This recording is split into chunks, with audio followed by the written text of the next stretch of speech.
Si Haoyi ay isang walang kwentang tao na hindi makakuha ng girlfriend dahil sa pangit niyang mukha. Pero nagbago ang lahat nang aksidenteng makuha niya ang love chocolate mula sa Diyosa ng pag-ibig, kaya pinakain niya ito sa mga masamang tao sa paaralan para magka-obsession sila sa kanya.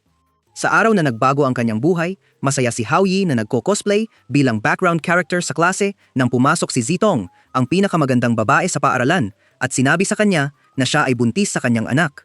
Habang sumabog ang kanyang tahimik na mundo, nagsimula ang mga tao sa paligid na kumuha ng mga litrato na parang nagtatrabaho sila para sa tabloids. At nang sumigaw siya kay Z dahil sa mga kalokohan nito, nagalit ang mga simps sa kanya, kaya hinablot niya si Zitong at tumakbo palabas ng silid-aralan. Sa kasamaang palad, kumalat ang balita online, kaya naging pampublikong kaaway siya sa campus. Habang nagtatago sila ni Zitong, sinabi ng delusional na babae na hindi gusto ng kanilang sanggol ang paraan ng kanyang pagtakbo. Agad na nakiusap si Haoyi na itigil ang mga kalokohan, pero wala itong silbi. Nang sandaling iyon, may boses na narinig sa speaker, humihiling kay Haoyi na pumunta sa opisina ng dekano, kaya't humiling siya kay Zeton na maghintay sa kanya sa bubong at tumakbo. Sa daan, inambush siya ng mga humahabol sa kanya. Kaya't nagsamuray siya at pinagbubugbog sila gamit ang walis. Pero bago siya makapagpatuloy, hinila siya ng ilang muscle mummies sa banyo ng mga babae. Ang kanilang leader, si Swan, ay nagtanong kung bakit siya may ibang babae kay Zeton at naguluhan ng bata. Sinabi niya na hindi niya alam kung sino siya at ito ay nagbigay sa kanya ng pingpong bat sa mukha. Sa kanilang paglabas ng banyo, may isa pang babae, si Yuan, na humagi sa sarili kay Haoyi at humiling na umuwi na siya dahil namimiss siya ng mga kambal. Naguluhan, tinanong niya kung ano ang sinasabi nito at nakuha ang pambugbog dahil sa sinasabing nakalimutan niya ang kanyang asawa at 2 anak. Agad na sumingit si Shuan. At habang nag-aaway ang 2 babae, kung kanino talaga nabibilang si Haoyi, nagdesisyon ang lalaki na kumain. Sa kasamaang palad, nakita siya at hinabol siya ng masa hanggang sa bubong kung saan naghihintay si Zitong. Bilang huling paraan, tumalon siya sa gilid at nagbanta na magpapakamatay kung hindi sila umatras. Siyempre, hindi sila naniwala sa kanya at nang sinubukan siyang hawakan, bitawan ni Hao ang riles. Gayunpaman, hindi siya naging mantsa ng kamatis sa tabi ng kalsada dahil dumating si Cupid at iniligtas siya. Sinabi niya sa kanya na ang chocolate cake na nakuha niya sa bubong noong nakaraang araw ay isang love chocolate. At dahil ibinigay niya ito sa mga babae, nagkaroon sila ng maling alaala at tunay na naniwala na si Haoyi ang pag-ibig ng kanilang buhay.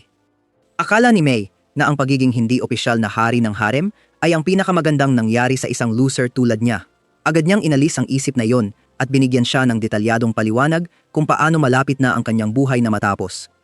Sinabi ni May sa kanya na kung gusto niyang lutasin ang kanyang problema, kailangan lang niyang tuparin ang pinakamimithi ng bawat babae. Nang lumabas ang mga salitang iyon sa kanyang bibig, tinanong ni Haoyi kung bakit hindi niya ito gawin para sa kanyang sarili. Nakatakdang ipaalala ni May sa kanya na hindi siya genie, pero nahulog siya sa amoy ng pagkain at lumutang palayo. Agad na nagpatuloy ang oras at ang grupo na nanood kay Haoyi na tumalon ay tumakbo pababa upang hanapin siya, kaya't mabilis siyang nagtago. Bumaba rin sina Xuan at Yewon, pero ayaw nilang magtulungan dahil sa pagiging magkaribal sa pag-ibig. Ang tanging nawawala ay si Zitong, at agad na inisip ni Haoyi na siya ang nagtatangkang muling buhayin ang trahedyang kwento ng pag-ibig ni na Romeo at Juliet. Agad siyang tumakbo pabalik sa bubong at natuwa nang makita siyang nandoon pa, kahit umiiyak siya. Tinanong niya siyang makipagkita sa susunod na araw at masiglang pumayag siya. Akala niya ay date iyon, pero dinala siya sa ospital para sa pregnancy test at nagpasalamat si Haoyi sa mga Diyos ng kwento nang lumabas na negatibo ang resulta. Ngunit nalungkot si Zitong at nangako na sa susunod na magkasama sila, magbubuntis siya. Napansin ito ng lahat, kaya't itinulak siya ni Haoyi palayo at tinanong kung pwede ba siyang ihatid pa uwi at ipaliwanag ang sitwasyon sa kanyang pamilya. Masayang pumayag si Zitong at nang dumating sila sa mansyon ng kanyang pamilya, namangha siya. Hindi rin niya malaman kung anong uri ng pagnanasa mayroon ng isang nepo baby, pero nawala ang isip niya nang simulan ni Zitong ang kwento tungkol sa araw na nag-propose siya sa kanya. Ayon sa kanya, inamin niya ang kanyang pag-ibig sa kanyang ama at tinanggihan siya dahil wala siyang pera. Hindi makapaniwala si Haoyi na talagang loser pa rin siya kahit sa Dalululand, pero nagpasya na lang siyang tiisin ito. Sa wakas, sinalubong sila ng tagapangalaga ng bahay na nagbigay kay Haoyi ng tsaa at sinabi na si Zitong ay namumuhay ng mag-isa at hindi kailanman nandyan ang kanyang ama. Nang marinig na wala ang kanyang ama, nagpasya si Haoyi na umalis.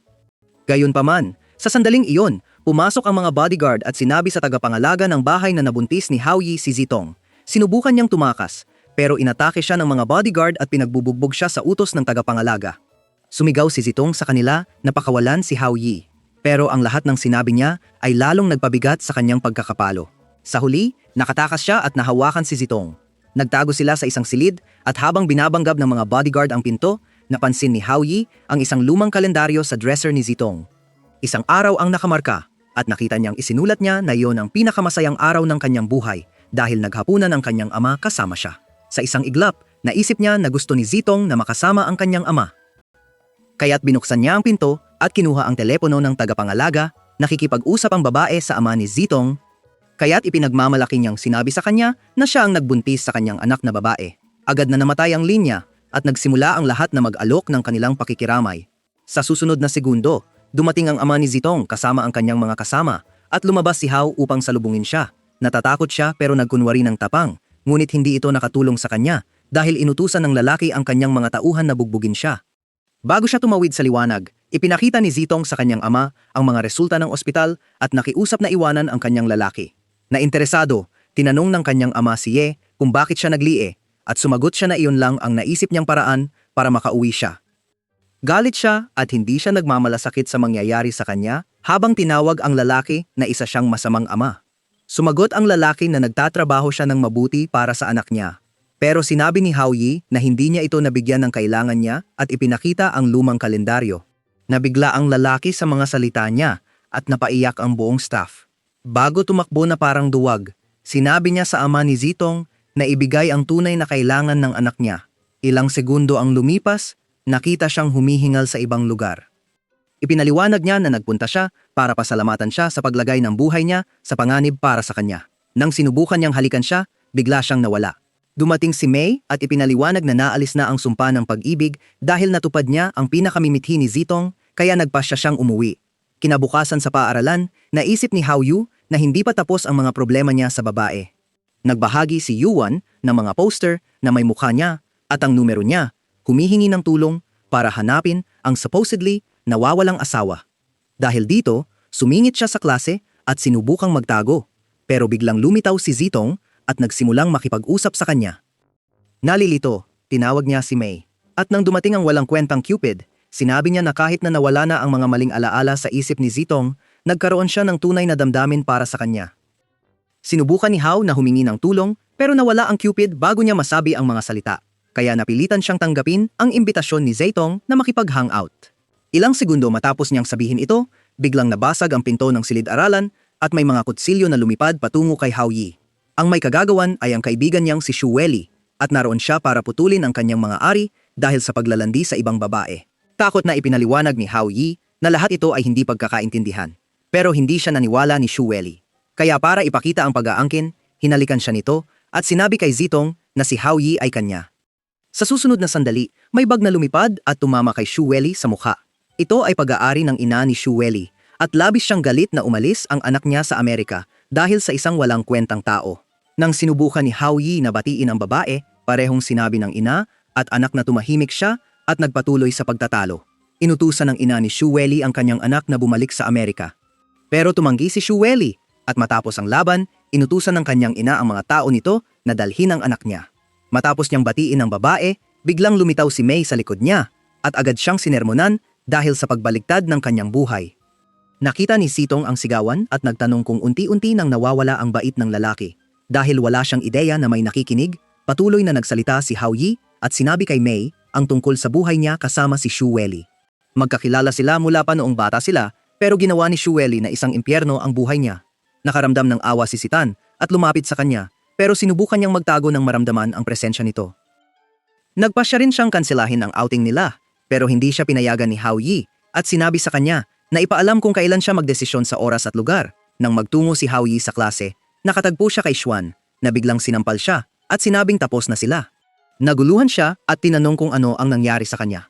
Pero nang hindi siya pinansin at umalis, nagalit siya at sinabi na ang ugali niya ang dahilan kung bakit siya single.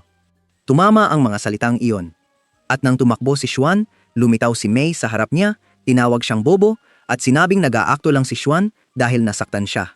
Sa bandang huli ng araw, inalis ni Xuan ang galit niya sa mga lalaki sa sports team. Nang humingi sila ng awa, binasa sila niya ng host sinabing kailangan nilang magpaka-cool. Nagtago si Hao Yi sa likod ng puno, pinapanood ang eksena at sinabi ni Mei na hindi pang karaniwang babae si Xuan. Hindi na niya kayang tiisin ang kanilang pagdurusa kaya't sumingit siya na nagdulot kay Xuan na mabasa. Sa halip na murahin siya o subukang saktan, tinawag siya ni Xuan na walang hiya at umalis na may natitirang dignidad. Nagtipon-tipon ang mga lalaki sa paligid niya at nagpasalamat sa kanya. Pero binalaan siyang mag-ingat dahil kakaiba ang ugali ni Xuan. Kinabukasan, nagising si Hao Yi sa alarm at sa sigaw ng kanyang ina na bumangon. Sa kasamaang palad, si Xueli ay nakahiga sa tabi niya at nang marinig niyang na late siya, tinanong siya kung anong mga plano niya. Sinabi ni Hao Yi na bibili siya ng mga reference books pero dahil hindi siya naniwala, isinara siya ni Shu sa kwarto at sinabing siya na lang ang kukuha ng mga libro. Nang bumaba siya, sinabi niya sa mga magulang niya na nagpasya siyang mag-aral sa loob. Agad na naisip ng kanyang ina kung ano ang nangyayari at tinanong ang kanyang asawa kung hindi niya susubukang tulungan ang kanilang anak.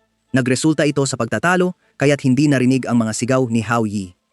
Bilang huling paraan, kinailangan ni Hao Yi na tumakas sa kanyang balkonahe at natakot ang maliit na batang babae sa tabi na sumigaw na may isang cultured guy na sumusubok na makuha siya. Gayunpaman, nakarating si Hao Yi sa cafe at nakilala si Zitong na nagsimulang mag-isip na hindi na siya darating dahil kay Crazy Xueli.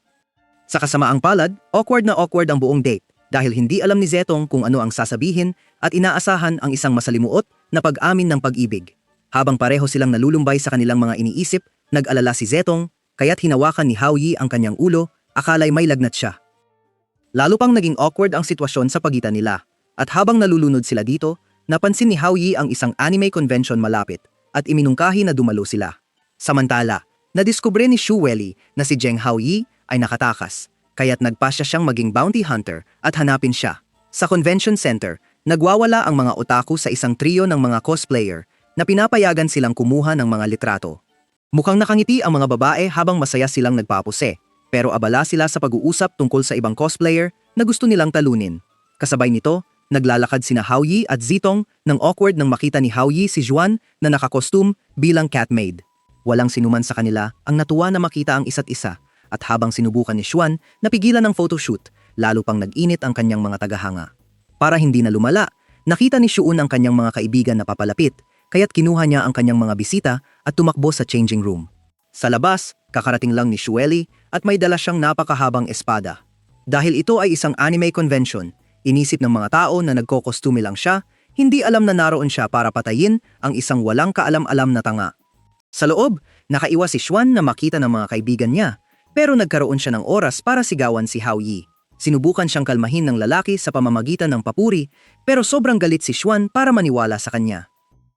Sa galit niya, sinabi niya kung bakit niya itinatago ang pagmamahal niya sa cosplay sa mga kaibigan. Nang una siyang pumasok sa kolehiyo, napansin niyang masyadong masama ang trato ng mga lalaki sa sports team sa mga babae. Pinagtawanan at pinahirapan sila dahil sa hitsura nila at nang hindi na niya ito matiis, nakialam siya.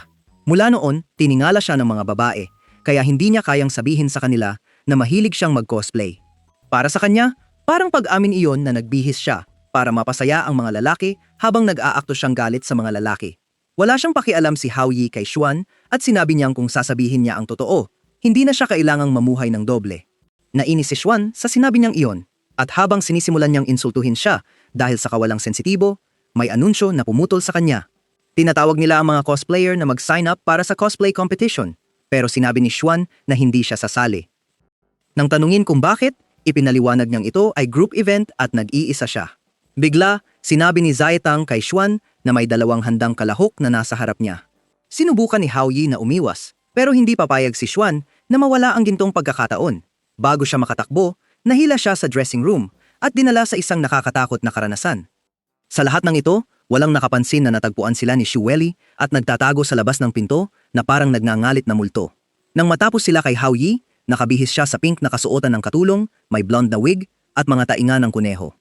Nang makita niya ang refleksyon niya sa salamin, sinubukan niyang pumasok sa kanyang panloob na pagkababae pero hindi niya kayang lampasan ang nakasisilaw na wig habang nagluluksa siya sa hindi kanais-nais na pagbabago. Kumuha si Xueli ng litrato sa kanya mula sa isa sa mga changing booths at nagsimulang magdila ng laway dito na parang isang creep. Bigla, sumigaw si Xuan at nang pumunta sina Zitong at Hao Yi para tingnan siya, nakita nilang hawak niya ang kanyang punit na costume. Malinaw na ito ay sabotahe, pero sinabi ni Hao Yi na ito ay aksidente at sinabi sa kanya na gamitin na lang ang suot niyang costume.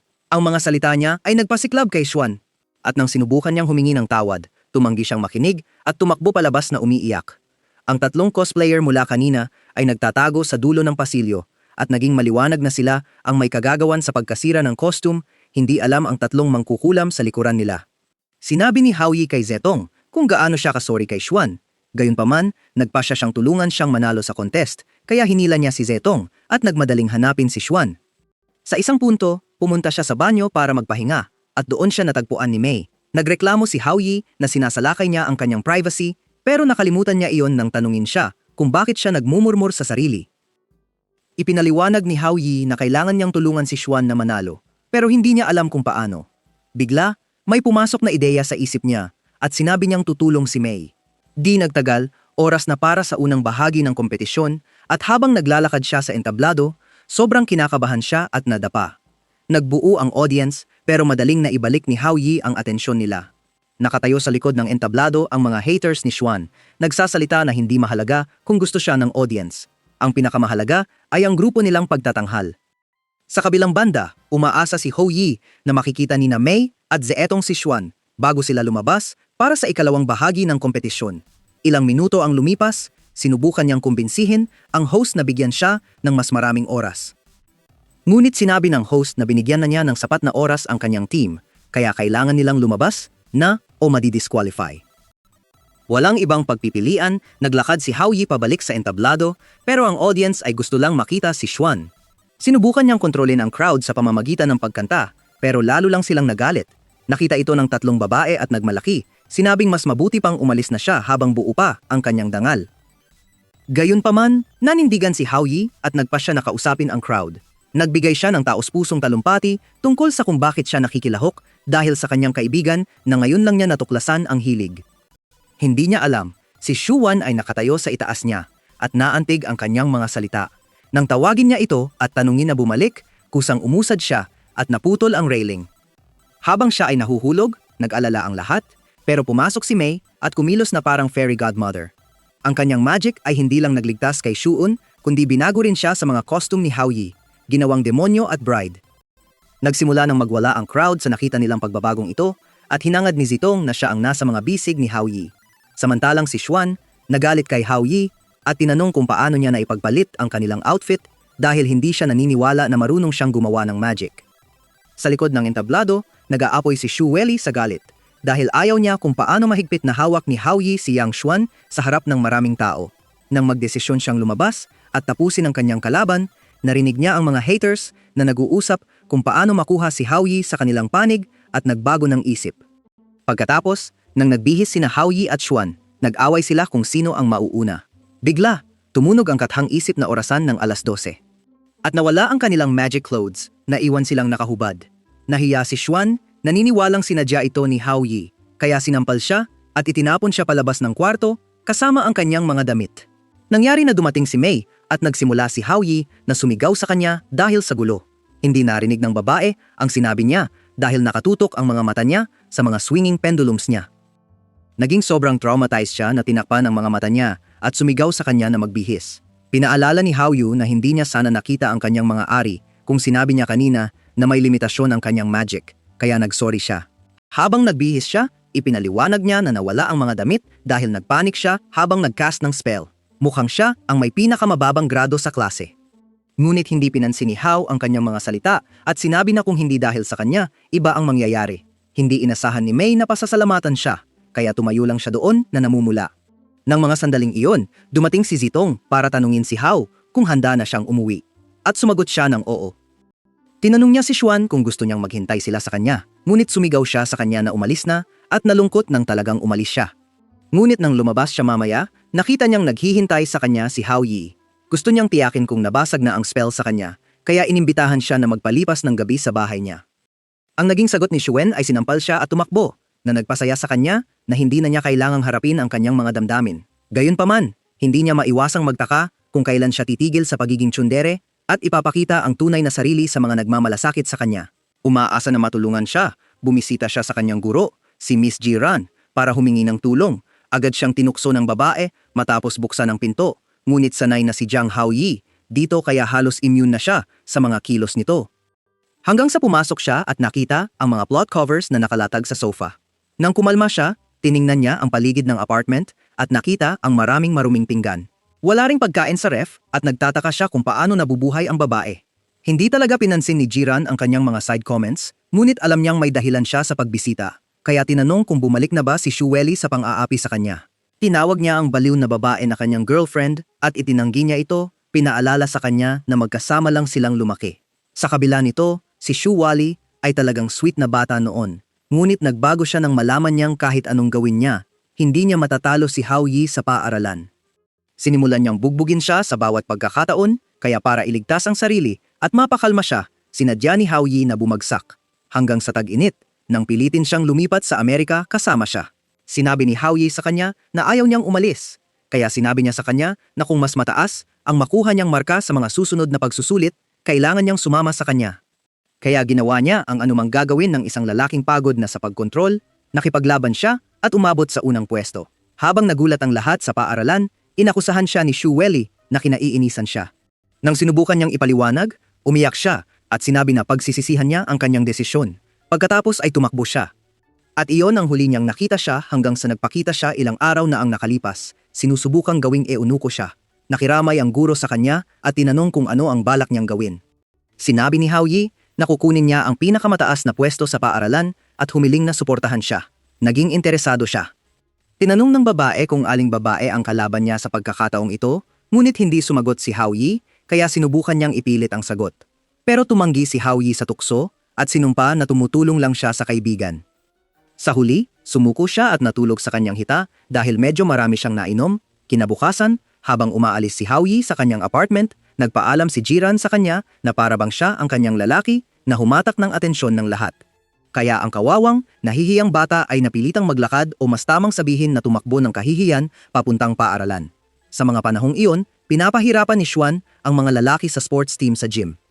Ngunit, nang biglang nagpakita si Jiang Haoyi, siya ay nagpanik at sinubukang dalhin siya sa labas. Ngunit tumanggi siya, sinabing pupunta siya para tumaya sa buong team. Lahat ay naguluhan pero ngumiti lang si Haoyi at sinabi sa kanila na kung matatalo niya ang lahat sa darating na midterms, kailangan gawin ni Xuan ang lahat ng hihilingin niya. Nang marinig ito, naniwala silang lahat na si Haoyi ay umiinom ng mamahaling damo bago pumunta sa paaralan ng umagang iyon.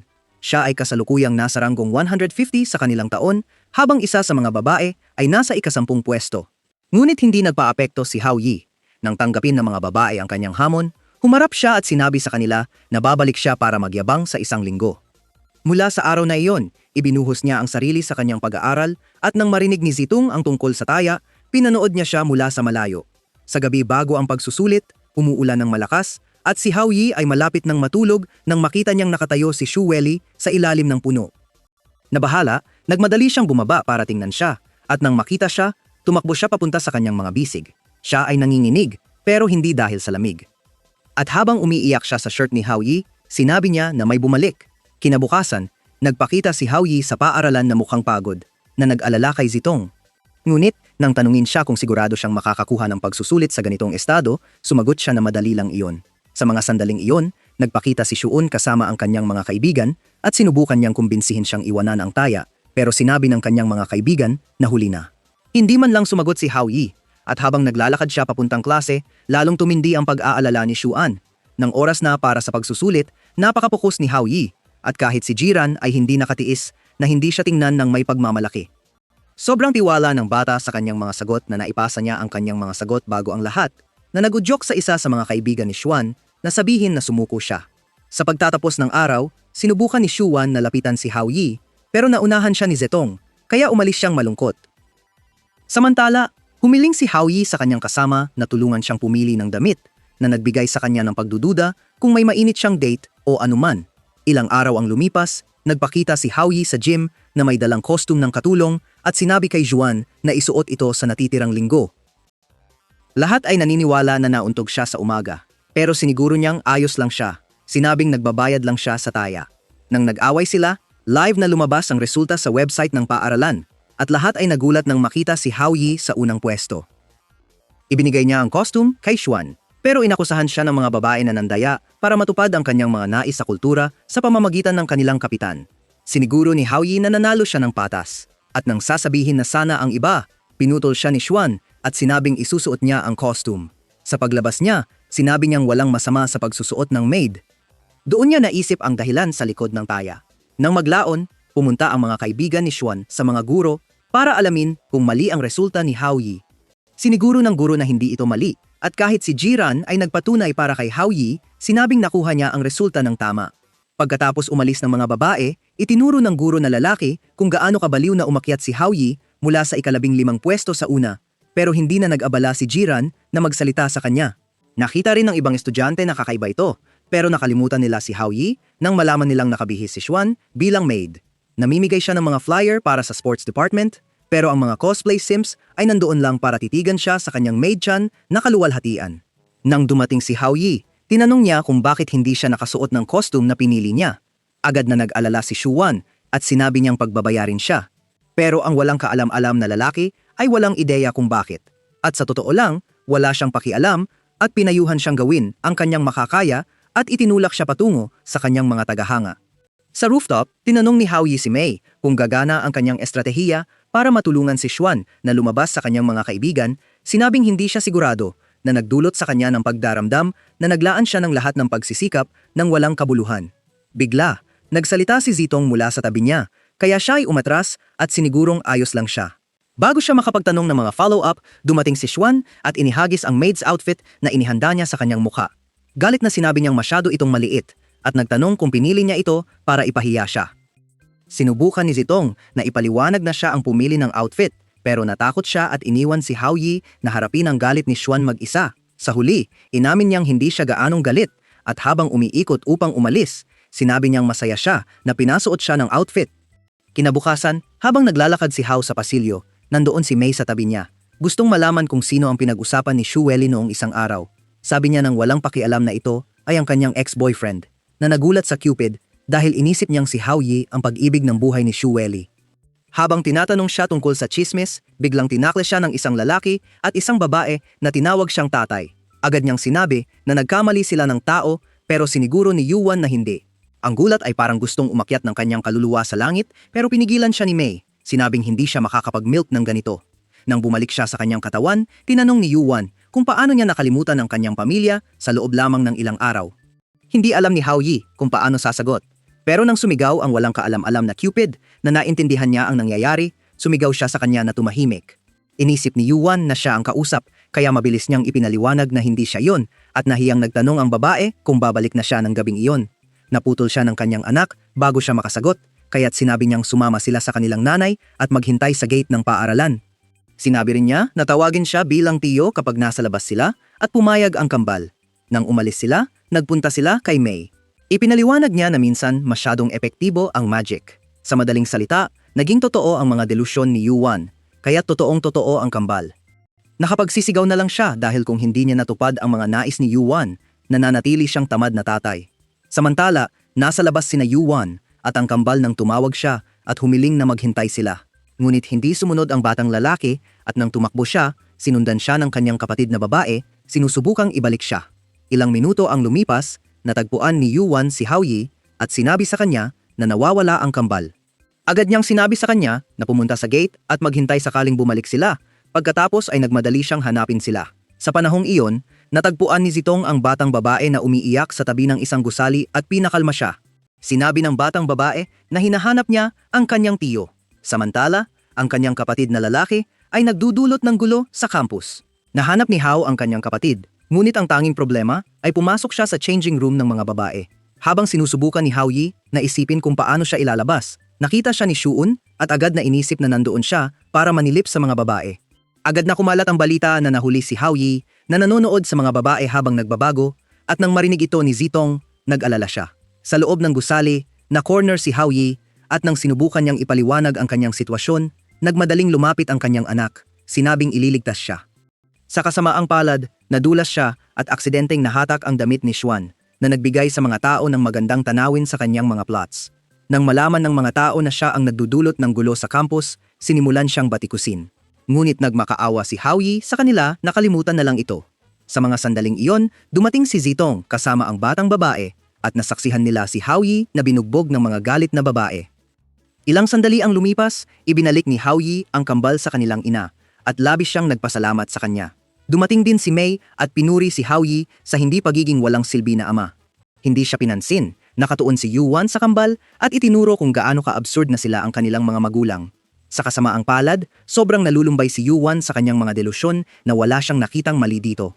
Sinabi ni Mei kay Yuan na kung hindi niya malutas ang issue sa lalong madaling panahon, hindi lamang siya ang maaapektuhan ng kanyang mga delusyon. Dahil dito, nagpasya si Yuan na umuwi kasama sina Yuan at ang kambal upang suriin ang sitwasyon doon. Nang dumating sila, sinalubong si Yuan ng isang kutsilyo na itinapon ng kanyang sinasabing biyenan. Agad na napagtanto ni Yuan na nabago rin ang kanyang mga alaala, kaya't sinubukan niyang ayusin ang sitwasyon sa kanya. Buti na lang! Naalis ni Yuan ang kanyang ina sa kanyang likuran at naghapunan silang lahat bilang pamilya.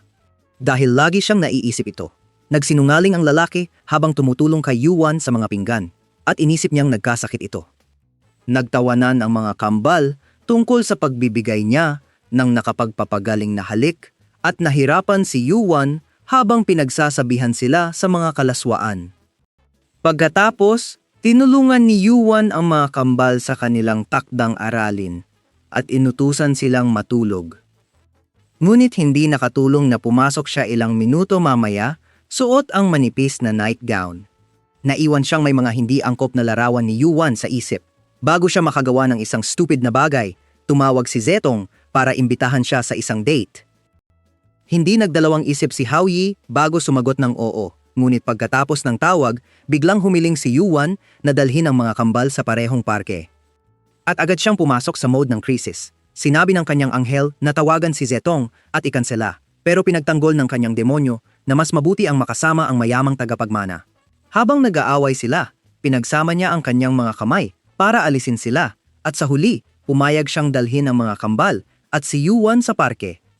Ngunit nang maalala ang sinabi ng kanyang katulong tungkol kay Zitong na laging nag-iisa, nagbago ang isip niya.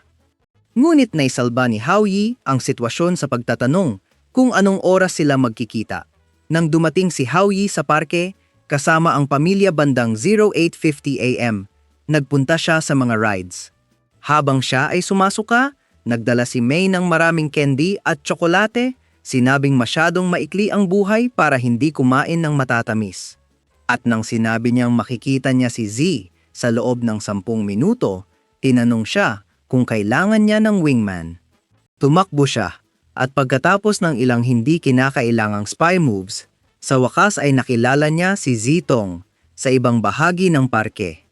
Sinabi ni Zitong na may mahalaga siyang sasabihin at agad niyang naisip na gusto nitong ipahayag ang kanyang pag-ibig. Nang sa wakas ay nagkaroon siya ng lakas ng loob. May lumapit na lalaki at nagtanong kung pwede silang kuhanan ng litrato. May street photography event sa parke at akala niya cute sila. Hanggang sa nagpasya silang magpose na parang nasa military parade. Para maayos ang sitwasyon, hinikayat niya silang lumapit at subukang magpose na mas malapit. Dahil dito, naging mas matatag si Zitong at niyakap si Haoyi na nagpasiklab sa lalaki. Nang magsimula ang shoot, sinubukan ng hangin na agawin ang sombrero ni Zitong pero nahablot ito ni Haoyi sa tamang oras. Dahil dito, labis na nagpapasalamat si Zitong at tumipa siya sa kanyang mga daliri para halikan siya at napunta ang lalaki sa banyo para magpalamig. Sinundan siya ni Mei at tinawag siyang pinakamabobong tao sa mundo. Kita namang gusto siya ni Zitong pero nagdeny pa rin siya. Sabi ni Haoyi, ang mahika ng tsokolate ay may epekto pa rin kay Zitong pero sinabi ni Mei na hindi na ito totoo. Binanggit din niya na ang kanyang likas na alindog ay umaakit sa mga babae at sinabi na oras na lang ang hinihintay bago siya maging tunay na hari ng harem. Nang maglaon, habang naghahanap si Haoyi ng regalo para sa mga kambal, nakasalubong niya ang kaibigang si Dong at nag-usap sila. Sinabi ni Dong na bumalik na si Yuze, ang ex ni Shu Weili, mula sa States, pero hindi ito balita kay Haoyi. Gayunpaman, naniwala si Dong na bumalik si Yuze para saktan si Shu Weili at nakiusap kay Haoyi na bantayan siya. Ayaw ni Haoyi na maging unpaid bodyguard ni Shu Weili, kaya't hiniling niya kay Dong na siya na lang ang gumawa nito dahil crush niya si Shu Weili. Sinabi ng kaibigan niya na hindi siya ganoong kabastos para agawin ang girlfriend ng kaibigan dahil kumbinsido siyang dapat sana ay sila ni Shu Weili. Nang biglang makita ni Haoyi si Shu An kasama ang mga kaibigan, Inakusahan siya ng mga ito na nanliligaw kay Xuan. Sinabi ni Hao Yi sa kanila na kontrolin ang kanilang mga delusyon. Pero bigla siyang tumawag kay Zitong at nagpanik. Aaminin man o hindi, nakalimutan ng tanga na nasa date sila. Pero kailangan niyang bumalik kay Yuan at sa mga kambal. Kaya't nakiusap siya kay Swan na tumulong at pinadala siya para makasama si Zitong sa kanyang lugar. Nang magkita sila ni Yuan at ang mga kambal, nalaman niyang hindi masaya ang kanyang anak. Ipinaliwanag ni Yuan na hindi siya nanalo ng ice cream para sa kanyang kapatid sa isang painting contest. Sabi ni Hao Yi na bibilhan niya sila ng ice cream pero sinabi ni Yuan na wag na dahil kailangan nilang magtipid dahil kakalabas lang niya sa trabaho. Nang bumalik siya para aliwin ang mga kambal, hindi niya maiwasang makaramdam ng awa sa kanya dahil kahit hindi totoo ang sitwasyon, dinaranas pa rin niya ito. Kaya't nagpasya siyang pasayahin sila at sinabi sa mga kambal na mananalo siya ng ice cream para sa kanila. Ang susunod na contest ay quiz at nasagot ni Hao Yi ang lahat ng tanong ng tama kaya nakakuha siya ng ice cream voucher. Nang maglaon sa ice cream parlor, nagpasalamat si Yu sa kanya sa pagpapasaya sa araw kahit na siya'y broke. Sinabi ni Hao Yi na tungkulin niya bilang ama nila na nagpasabi sa kanya na parang may katulad siya. Agad na naisip ni Hao Yi na may kinalaman ito sa pinakamimithi ni Yuan at nagpasya siyang alamin kung sino ito para masira ang sumpa. Ilang minuto ang lumipas, bumaba sina Zitong at Xuan mula sa bus sa tapat ng ice cream parlor at habang nag-aasar sila, napansin nila si Hao Yi na nakatayo kasama si Yuan at ang mga kambal. Nang mag-isa na siya, humingi ng paliwanag si Xuan pero hindi siya binigyan ng pagkakataong magsalita. Hinila siya ni Xuan sa banyo, pinagsasampal siya at sinabit siya na parang bagong katay na baboy na handa ng ipadala. Pagkatapos, inakusahan siya nitong may ibang babae si Zedong pero sinumpa ni Hao Yi na nagkataon lang na nakita niya si Lin Yuan at ang mga kambal. Hindi siya naniwala ni Xuan at tinanong kung bakit si Yuan ay may luha sa mata bago siya umalis kasama ang mga kambal. Nagkataon na tinanong niya si Yuan kung iniwan siya ng kanyang ama, umaasang malalaman ang kanyang pinakamimithi. Pero nakainis ang tanong sa kanya at dahil wala siyang pagkakamali sa kanyang paningin, nauwi siya sa pag-iyak sa inis. Nang marinig ng mga babae ang kwento, naawa sila kay Yuan at inisip na ang mga kambal ay kanyang mga kapatid.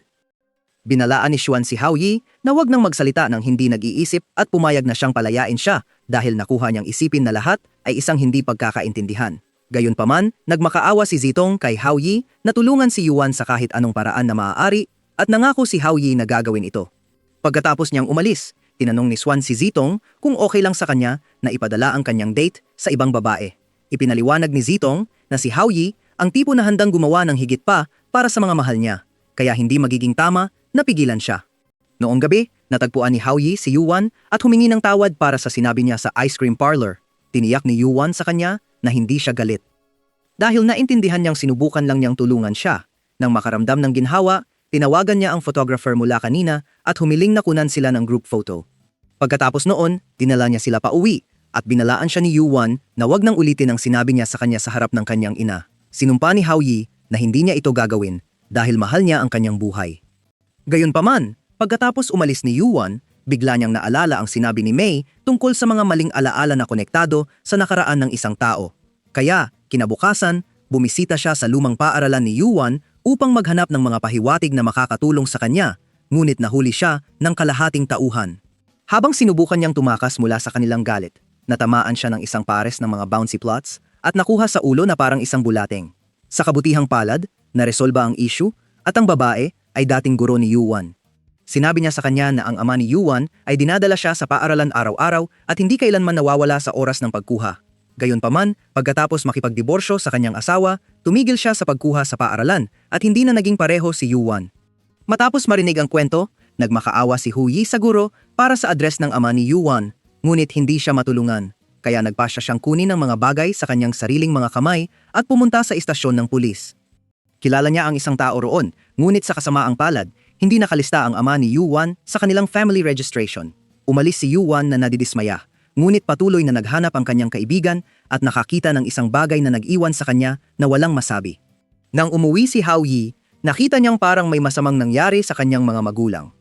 Nang magtanong siya, sinabi ng ama na maghanda siya sa darating na pangyayari na lalo lang nagpalito sa kanya.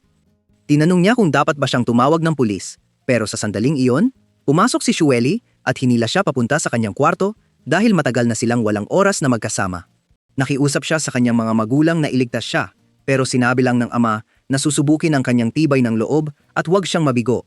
Nang nakulong na siya kasama si Shueli, sinabi nitong ikakasal na sila at nagsimula siyang sumigaw na parang inutusan siyang patayin. Sumigaw si Zhang Haoye na iligtas siya ng kanyang mga magulang. Pero nang hindi sila kumilos, tumakbo siya sa banyo at nanatili roon hanggang makatulog si Shueli ng ilang oras. Nang lumabas siya at nakita siyang natutulog, naisip niyang cute siya, pero pagkatapos ay gumawa ng mukha ang babae na nagpapaalala sa kanya na siya ay may sira sa ulo. Umupo siya sa tabi ng kama at kinuha ang litrato ng pamilya mula sa parke dahil hindi niya makalimutan kung gaano sila kasaya. Dahil dito, tumawag ang kanyang contact sa police station at sinabi nitong nakahanap siya ng ponistayon na posibleng numero ng telepono para sa ama ni Yuan. Agad na natuwa si Haoye at humiling na ipadala ang mga ito. Sa kasamaang palad, nagising si Shuele sa kanyang boses at muling sinimulan siyang pahirapan. Sa huli, nakatulog siya ng 2 oras lamang at habang nasa paaralan, nangako ang demonyita na magiging mas maganda ang kanilang ikalawang gabi. Yung mga nakarinig sa kanya ay nagalit kay Haoye dahil hindi nila maintindihan kung paano siya nakakaakit ng mga masamang babae. Nanonood si Yuan sa lahat ng nangyayari, nadismaya na bumalik siya sa paghabol sa mga babae ilang oras lang matapos silang magkasundo. Sa wakas, nang makalaya si Haoye, sinimulan niyang tawagan ang numerong nakuha niya. Umaasang isa sa mga ito ay para sa ama ni Yuan. Ang huli ay ang masuwerteng numero, pero tumanggi ang lalaki na sumagot. Kaya nagpasya si Haoye na hayaan na lang ito at matulog. Sa kanyang pag-uwi, tinawagan niya ulit ang numero at sa pagkakataong ito, sumagot ang ama ni Yuan. Agad niyang ipinakilala ang sarili bilang asawa ni Yuan at hiniling sa lalaki na bumalik para makilala ang kanyang mga apo. Sinubukan ng ama ni Yuan na magbigay ng mga dahilan para hindi pumunta pero hindi siya pumayag. Walang magawa, inamin ng lalaki na hindi siya talagang ama ni Yuan. Ang revelasyong ito ay huminto kay Haoye at hindi niya alintana na nasa gitna siya ng kalye. Hiniling ni May na itigil na ang investigasyon, pero hindi siya sumagot. Sa halip, pumunta siya sa bahay ni Yuan, determinado na makausap ang kanyang ina. Pero nang dumating siya, narinig niyang nag-aaway ang ina at anak tungkol sa lalaki. Tumakbo si Yuan palabas matapos sabihin ng kanyang ina na patay na ang kanyang ama. Sinundan siya ng mga kambal, pero nanatili si Haoye para makausap ang kanyang ina. Ayaw makipag-usap ng babae sa kanya at lalo pang nagalit nang banggitin niya ang ama ni Yuan. Gayunpaman, patuloy na kumatok si Haoye sa pinto. Umaasang bubuksan ito at sasagutin siya. Dahil sa pagdating ng isang matandang kapitbahay, tumigil siya. Nang makausap siya ito, lalo siyang nalungkot. Nang dumating si May, sinabi niyang di na niya kayang harapin ang sitwasyon. Nang araw na dapat ikasal ang mga magulang ni Yuan, tinawag ang kanyang ama para sa isang mahalagang gawain ng pulisya at namatay sa aksyon. Ang taong nakilala ni Yuan bilang kanyang ama ay naghabol sa kanyang ina noon at di siya nagreklamo na hindi siya nito anak. Sa kasamaang palad, tumutol ang kanyang mga magulang sa kasal.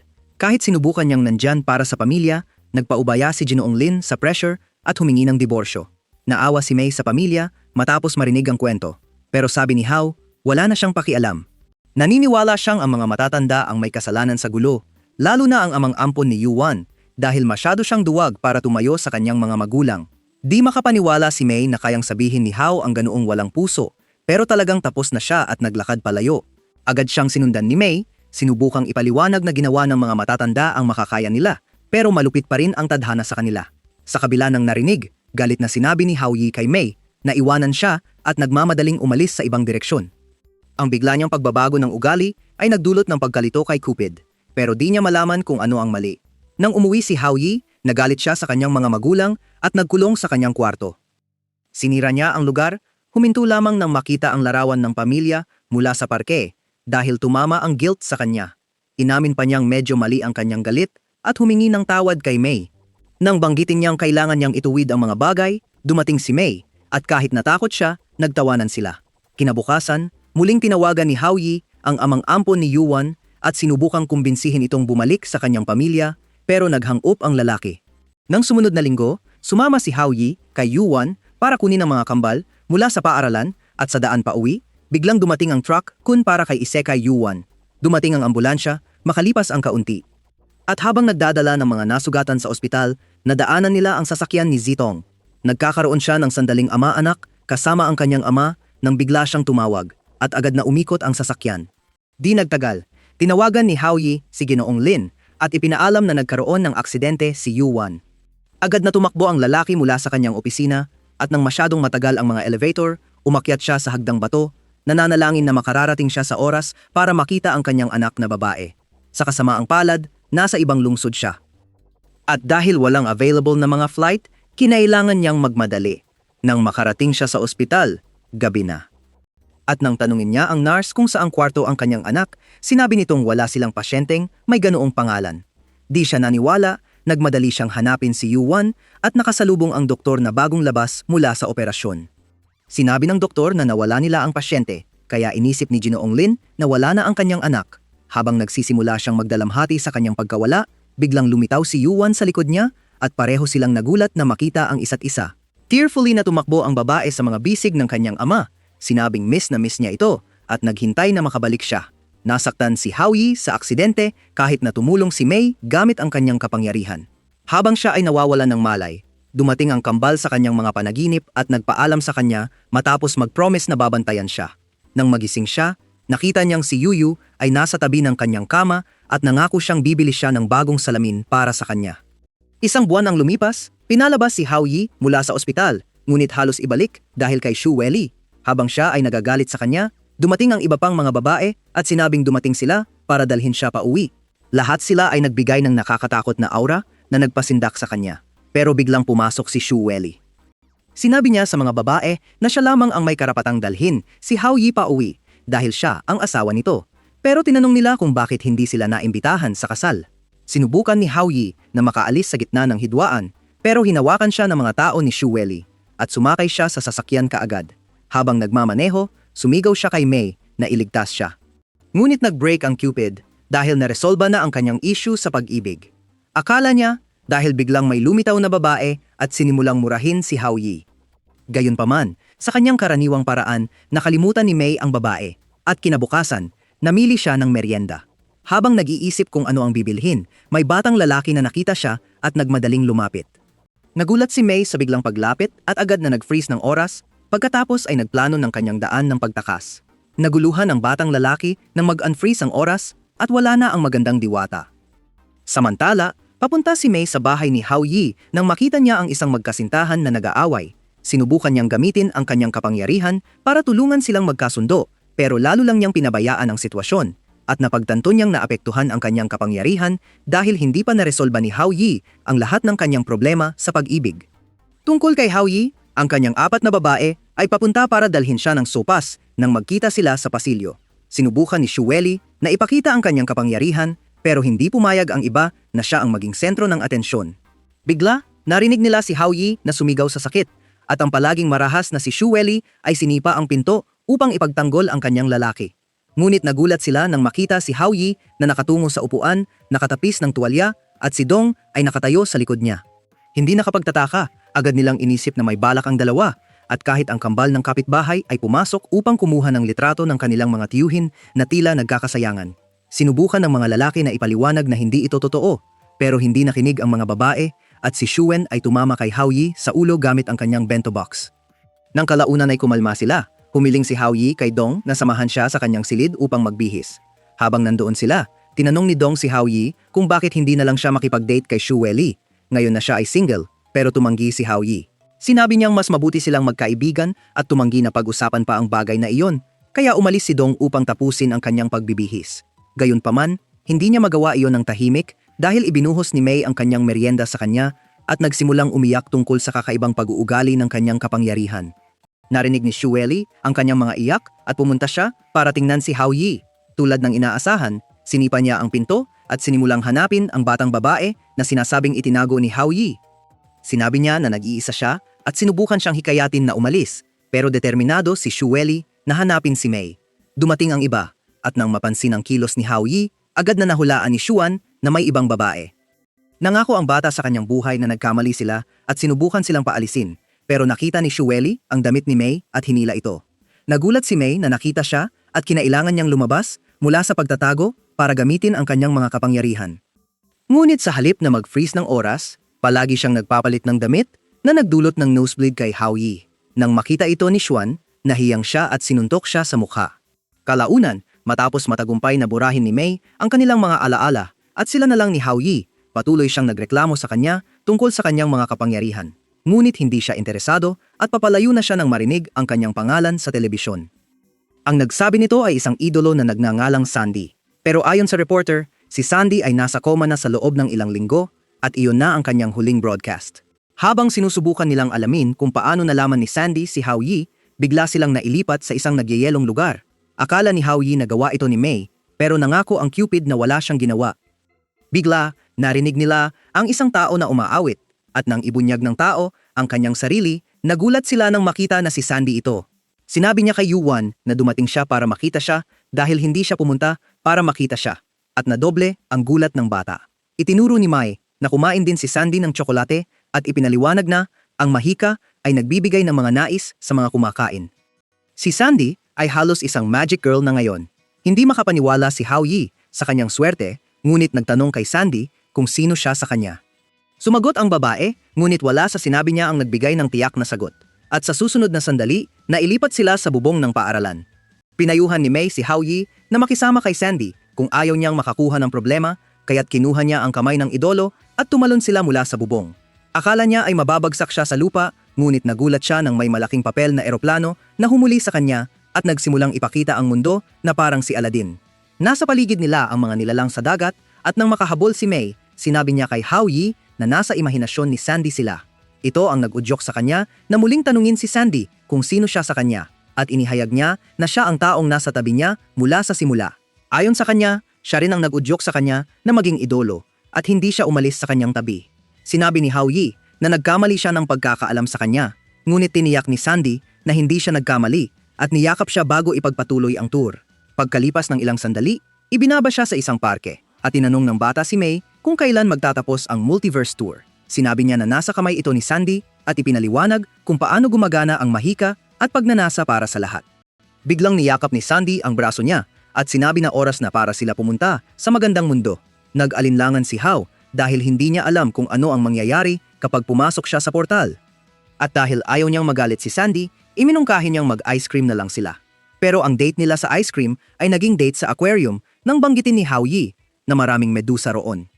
Ang tanging pagkakaiba ay nasa tangke sila kasama ang mga isda, pero buti na lang nakaka-breathe sila. Nang hihinayang si Hao Yi sa mga bagay na kayang gawin ni Sandy at inamin sa sarili na napakaganda ng mundo niya kahit na walang ibang nakakakita nito. Bigla, nakita niya ang ilang mga dolphin at pinaswim si Hao Yi sa ibabaw para makuha sila. Sinabi ni Hao Yi na wag, at nang patuloy siyang nag-insist, pinagsabihan niya ito. Tinawag siyang makasariling bata. Nagsimula nang umiyak si Sandy at tinanong kung sasama siya sa magandang mundo. Nang tumanggi siya, gumuho ang mundo sa paligid nila. Nabahala siya na nasaktan niya ang damdamin nito, kaya nangako siyang bibisita sa magandang mundo kasama siya kinabukasan. Nang bumalik siya sa totoong mundo, sinabi niya kay May ang tungkol sa kanyang pangako at iginiit ng Cupid na hindi siya dapat sumama. Ipinaliwanag niya na ang nakita niya ay espiritu ni Sandy at kung pupunta siya sa magandang mundo, mamamatay siya. Inamin ni Hao Yi na alam niya ito, pero ipinaliwanag na tiyak na may dahilan si Sandy para gustong pumunta sa magandang mundo. Naniniwala siyang may masamang nangyari sa kanya sa totoong mundo at ayaw na niyang harapin ito. Kaya niya nilikha ang ibang mundo. Naniniwala siyang kung sasamahan niya siya, magbubukas siya sa kanya at makakatulong sila sa kanya. Noong gabi, nang pumasok si Hao Yi sa kanyang kwarto, nakita niyang naghihintay si Sandy. Dumating siya para ibigay ang kopya ng kanyang mga kanta. Sinabing siya ang nagbigay inspirasyon sa kanya para isulat ang mga ito. Ayaw sanang tanggapin ni Hao Yi, pero sinabi ni Sandy na hindi niya ito bawiin. Sinabi rin niyang hindi na siya makapaghintay na pumunta sa magandang mundo dahil magkakaroon siya ng mas maraming kalayaan at tagapakinig. Pagkatapos niyang umalis, dumating si May at tinanong kung talagang papayagan nilang mamatay si Sandy. Tiniyak niya na hindi niya ito gagawin at humingi ng tulong sa kanya sa pagpapatupad ng plano na naisip niya. Di nagtagal, nakita niya si Sandy na malapit nang pumasok sa portal at pinigilan siya. Labis na nasasabik ang babae na makita siya, ngunit nadismaya nang sabihin niyang nandito siya para dalhin siya pabalik. Gayunpaman, hindi umatras si Hao Yi at tinanong kung bakit siya sumusubok na umalis sa totoong mundo. Sa sandaling iyon, nag-uusap ang kanyang manager at agent tungkol sa kung gaano kalaki ang gastos ng kanyang hospitalization. At ang pinakamasama ay hindi sigurado ang mga doktor kung magigising siya. Sa puno, sinubukan ni Hao na kumbinsihin si Sandy na kahit saan siya pumunta, may mga bagay pa ring hindi niya magugustuhan. Ayaw itong tanggapin ni Sandy. Dahil dito, nag-react ng masama ang kanyang katawan sa ospital. Habang lumalaban ang kanyang espiritu sa mga salita ni Hao Yi, lalong umuuga ang kanyang katawan. Sa huli, tumakbo siya papasok sa portal at sinundan siya ni Hao Yi. Ang portal ay nagdala sa isang madilim na kawalan na puno ng mga lumang bagay at nang makita niya si Sandy, umiiyak siya. Hindi rin siya makapaniwala na ang mundong pinapangarap niya ay wala kundi isang kawalan at natatakot si Hao na ang kanyang mga salita ay nakagulo sa kanyang imahinasyon. Upang ayusin ang sitwasyon, iniabot niya ang kanyang kamay sa kanya at hiniling na sumama siya. Halos agad, lumiwanag ang lugar at lumitaw ang isang pelikula na umaabot hanggang sa mata. Ipinakilala muli ni Haoyi ang kanyang sarili kay Sandy. Sinasabi ang tungkol sa kanyang sarili at sa mga babae sa kanyang buhay, kasama na si May. Nang marinig ang tungkol sa diyosa ng pag-ibig, nagpasya si Sandy na bumalik at natuwa si Haoyi. Ilang sandali lang, nandyan na sila sa labas ng puno.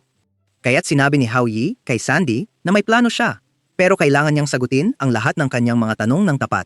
Nang araw ding iyon, tinawagan niya si Yuan upang tulungan siya sa ibang bahagi ng kanyang plano, ang magsulat ng artikulo na nagtatanong sa sanhi ng aksidente ni Sandy.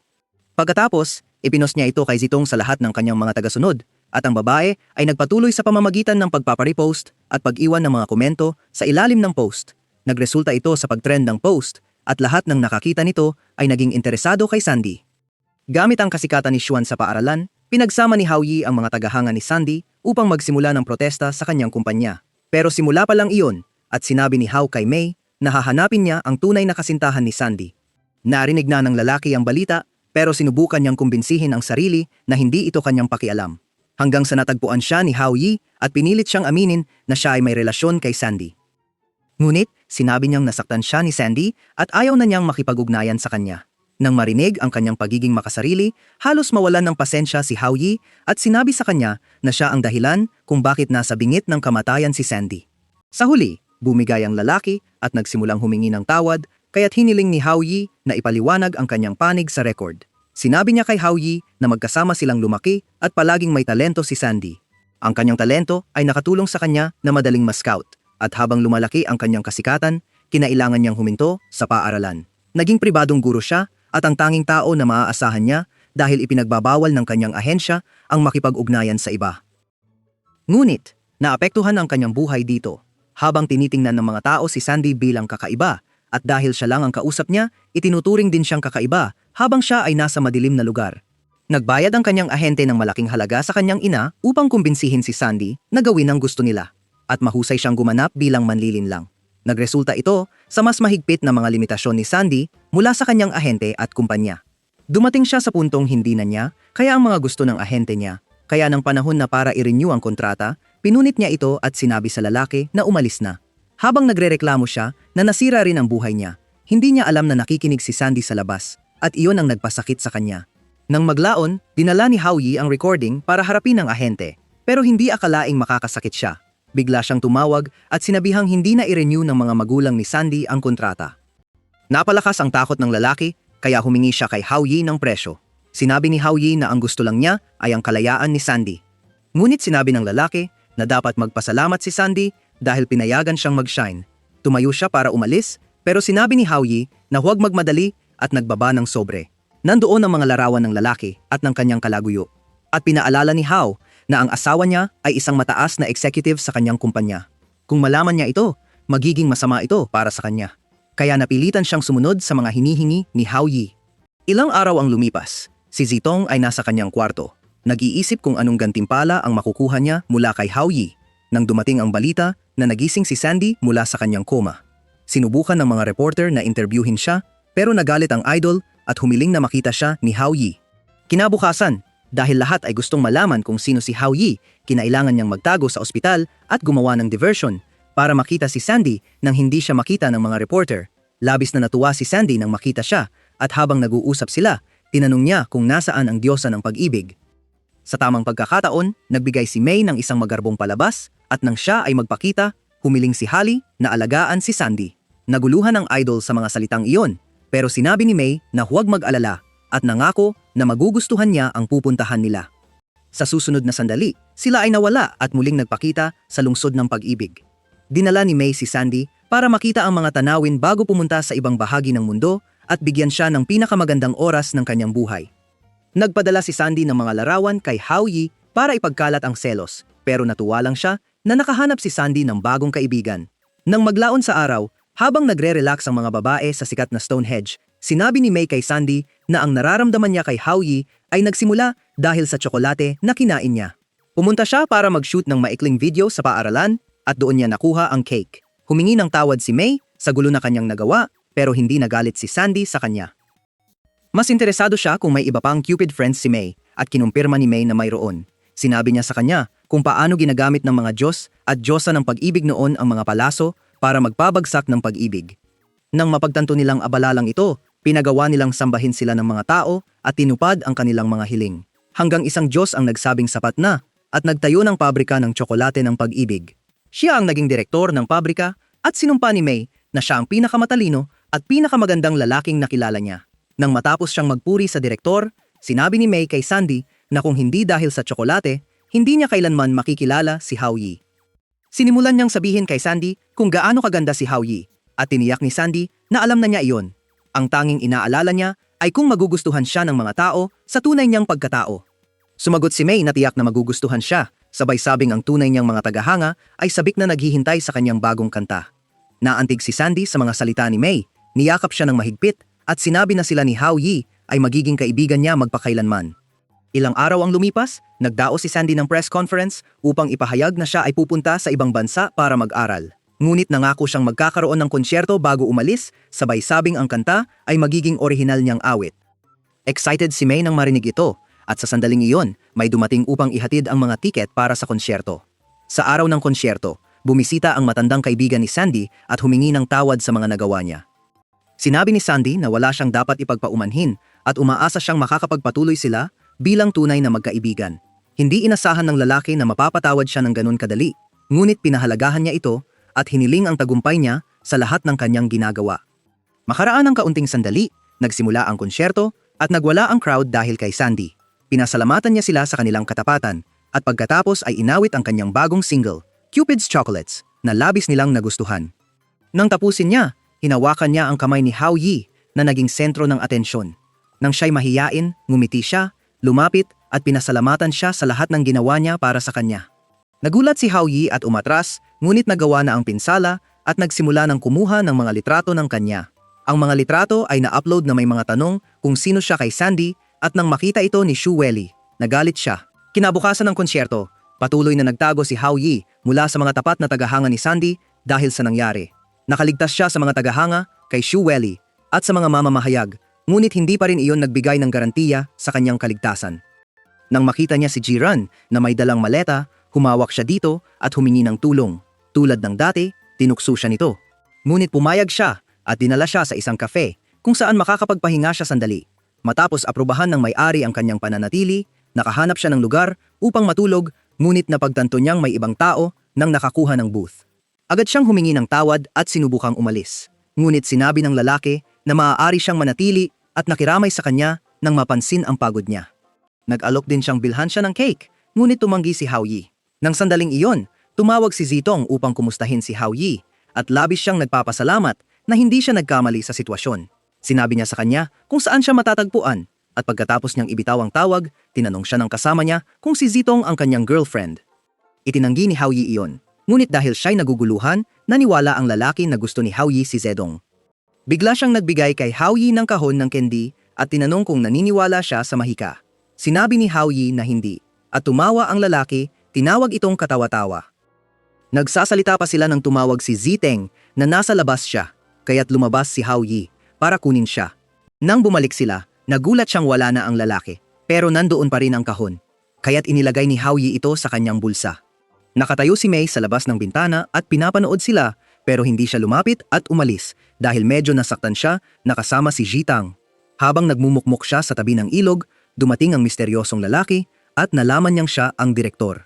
Nalaman niyang nagkamali siya at nagmakaawa si May na huwag sabihin kaninuman, nangako na kontrolado na niya ang lahat. Tiniyak ng direktor na hindi siya talagang nagmamalasakit sa pagkakamali niya at pinaalalahanan siyang mapaparusahan at mawawalan ng kapangyarihan kung matutuklasan ang kanyang mga pagkakamali. Gayunpaman, hindi siya ganoon kauwang upang iwan siyang magdusa, kaya't naglagay siya ng selyo sa kanya upang makatulong sa pagkontrol ng kanyang mahika at binalaan siyang huminto sa pakikialam sa mga mortal. Pagkatapos, nanuod si Hao Yi ng isang panayam kung saan nilinaw ni Sandy ang mga tsismis tungkol sa kanya. Kaya't iminungkahi ni Zitong na umuwi na siya. Nang ilabas niya ang kanyang wallet para magbayad, napagtanto niyang tanga siyang umalis habang kasama si Zitong. kaya't hiniling niya sa kanya na samahan siya sa mall para bumili ng nightgown para sa kanyang pinsan. Maraming mapang-akit na opsyon sa tindahan na pinuntahan nila at pagkatapos ipakita ni Zitong ang mga ito kay Hao Yi, hindi makabuo ng tamang pangungusap ang lalaki. Hindi niya alam ang epekto niya sa kanya. Iminungkahi ni Zitong na bilhin ang lahat ng sinubukan niya. Pagkatapos, nag-enjoy sila sa natitirang bahagi ng araw sa arcade. Sa daan pa uwi, hinarang sila ng isa sa mga nandidiri kay Xuan mula sa anime convention at isang grupo ng mga lalaki. Sinabi ng babae na si Hao Yi ang nagdulot sa kanya ng problema, kaya't papabayaran niya ito. Humiling si Hao Yi kay Zitong na manatili sa likuran niya habang kausap niya ang kanilang mga bisita at sa kanyang gulat, pinagsaluhan niya ang mga ito nang dumating ang pulis. Mukhang tinawagan ni Zitong ang mga ito at nang banggitin ng opisyal na ang kanyang ama ang kanilang hepe, umalis ang batang galit. Ayaw niya na nakialam sila at lumabas na ayaw din niya sa mga pulis. Sinundan siya ni Zitong upang subukang pasayahin siya. Pero hindi nasa tamang mood si Hao, kaya't humingi siya ng tawad at nagmakaawa sa kanya na manatili sa kanya ng kaunti pang oras. Nagpasya siyang huwag pasakitan siya, kaya't binilhan siya ng inumin at umupo sila sa parke. Hindi nila alam na sila ay pinapanood. Sa parke, nag-open up si Hao Yi kay Zitong. Sinabing palagi niyang gustong maging pulis tulad ng kanyang mga magulang. Gayunpaman, ang kanilang trabaho ay nagpadali sa kanila na maglaan ng tamang oras kay Hao Yi. Kadalasang nag-iisa ang bata kahit sa kaarawan niya. Siya ang bumili ng cake at kumanta para sa sarili. Isang araw, may mga lalaking naghahanap ng ganti sa kanyang ama na pumasok sa kanilang bahay. Tinawagan ng batang Hao Yi ang pulis. Umaasang darating ang kanyang ama para iligtas siya. Pero ang mga tauhan niya ang pinadala. Mula sa araw na iyon, tumigil si Geniek Hao Yi sa pagnanais na maging katulad ng kanyang ama at mas masahol pa, pinagalaw sila ng kanyang ama para maiwasan ang insidente. Sa hindi inaasahang pagkakataon, pagkatapos ng huli nilang paglipat, nakilala niya si Jinran na tumulong sa kanyang mga magulang at sa kanyang pag-aaral. Nakita siya ni Hao Yi na parang mas pamilya kaysa sa kanyang mga magulang kaya madalas siyang nandyan. Kahit na may mga masamang bisyo siya, isang araw, nakipag-usap siya sa mga magulang niya at humingi ng tawad ang mga ito kay Hao Yi sa kanilang pagwawalang bahala. Pero hindi ito nangangahulugang bumuti ang relasyon niya sa kanila. Tuwing nandyan si Jiran, nagpapanggap siyang okay lang ang lahat dahil ayaw niyang maramdaman niyang walang silbi ang kanyang mga pagsisikap. Para makabawi, humingi ang kanyang ama ng tulong para sanayin siyang makipaglaban, pero ramdam pa rin ni Hao Yi ang lungkot. Naiinis si Zitong para kay Hao Yi at sa wakas ay naintindihan kung bakit siya nag-alala para sa kanya. Habang umiiyak siya para sa kanya, sinabi ni Hao Yi na wag na. Ngunit tumanggi si Zitong na makinig at niyakap siya. Sinabi niyang huwag magpanggap na matatag kapag nasasaktan at nasaktan siya na hindi siya makatulog sa kanya tulad ng ginawa niya.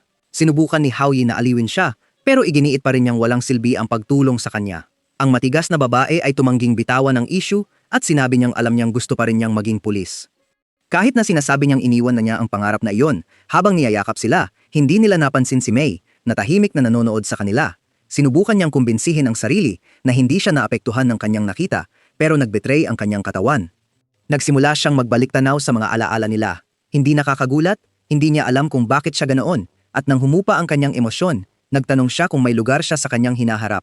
Sa mga sandaling iyon, biglang lumitaw ang lalaki na kanina pang nanonood kay Mei sa tabi niya.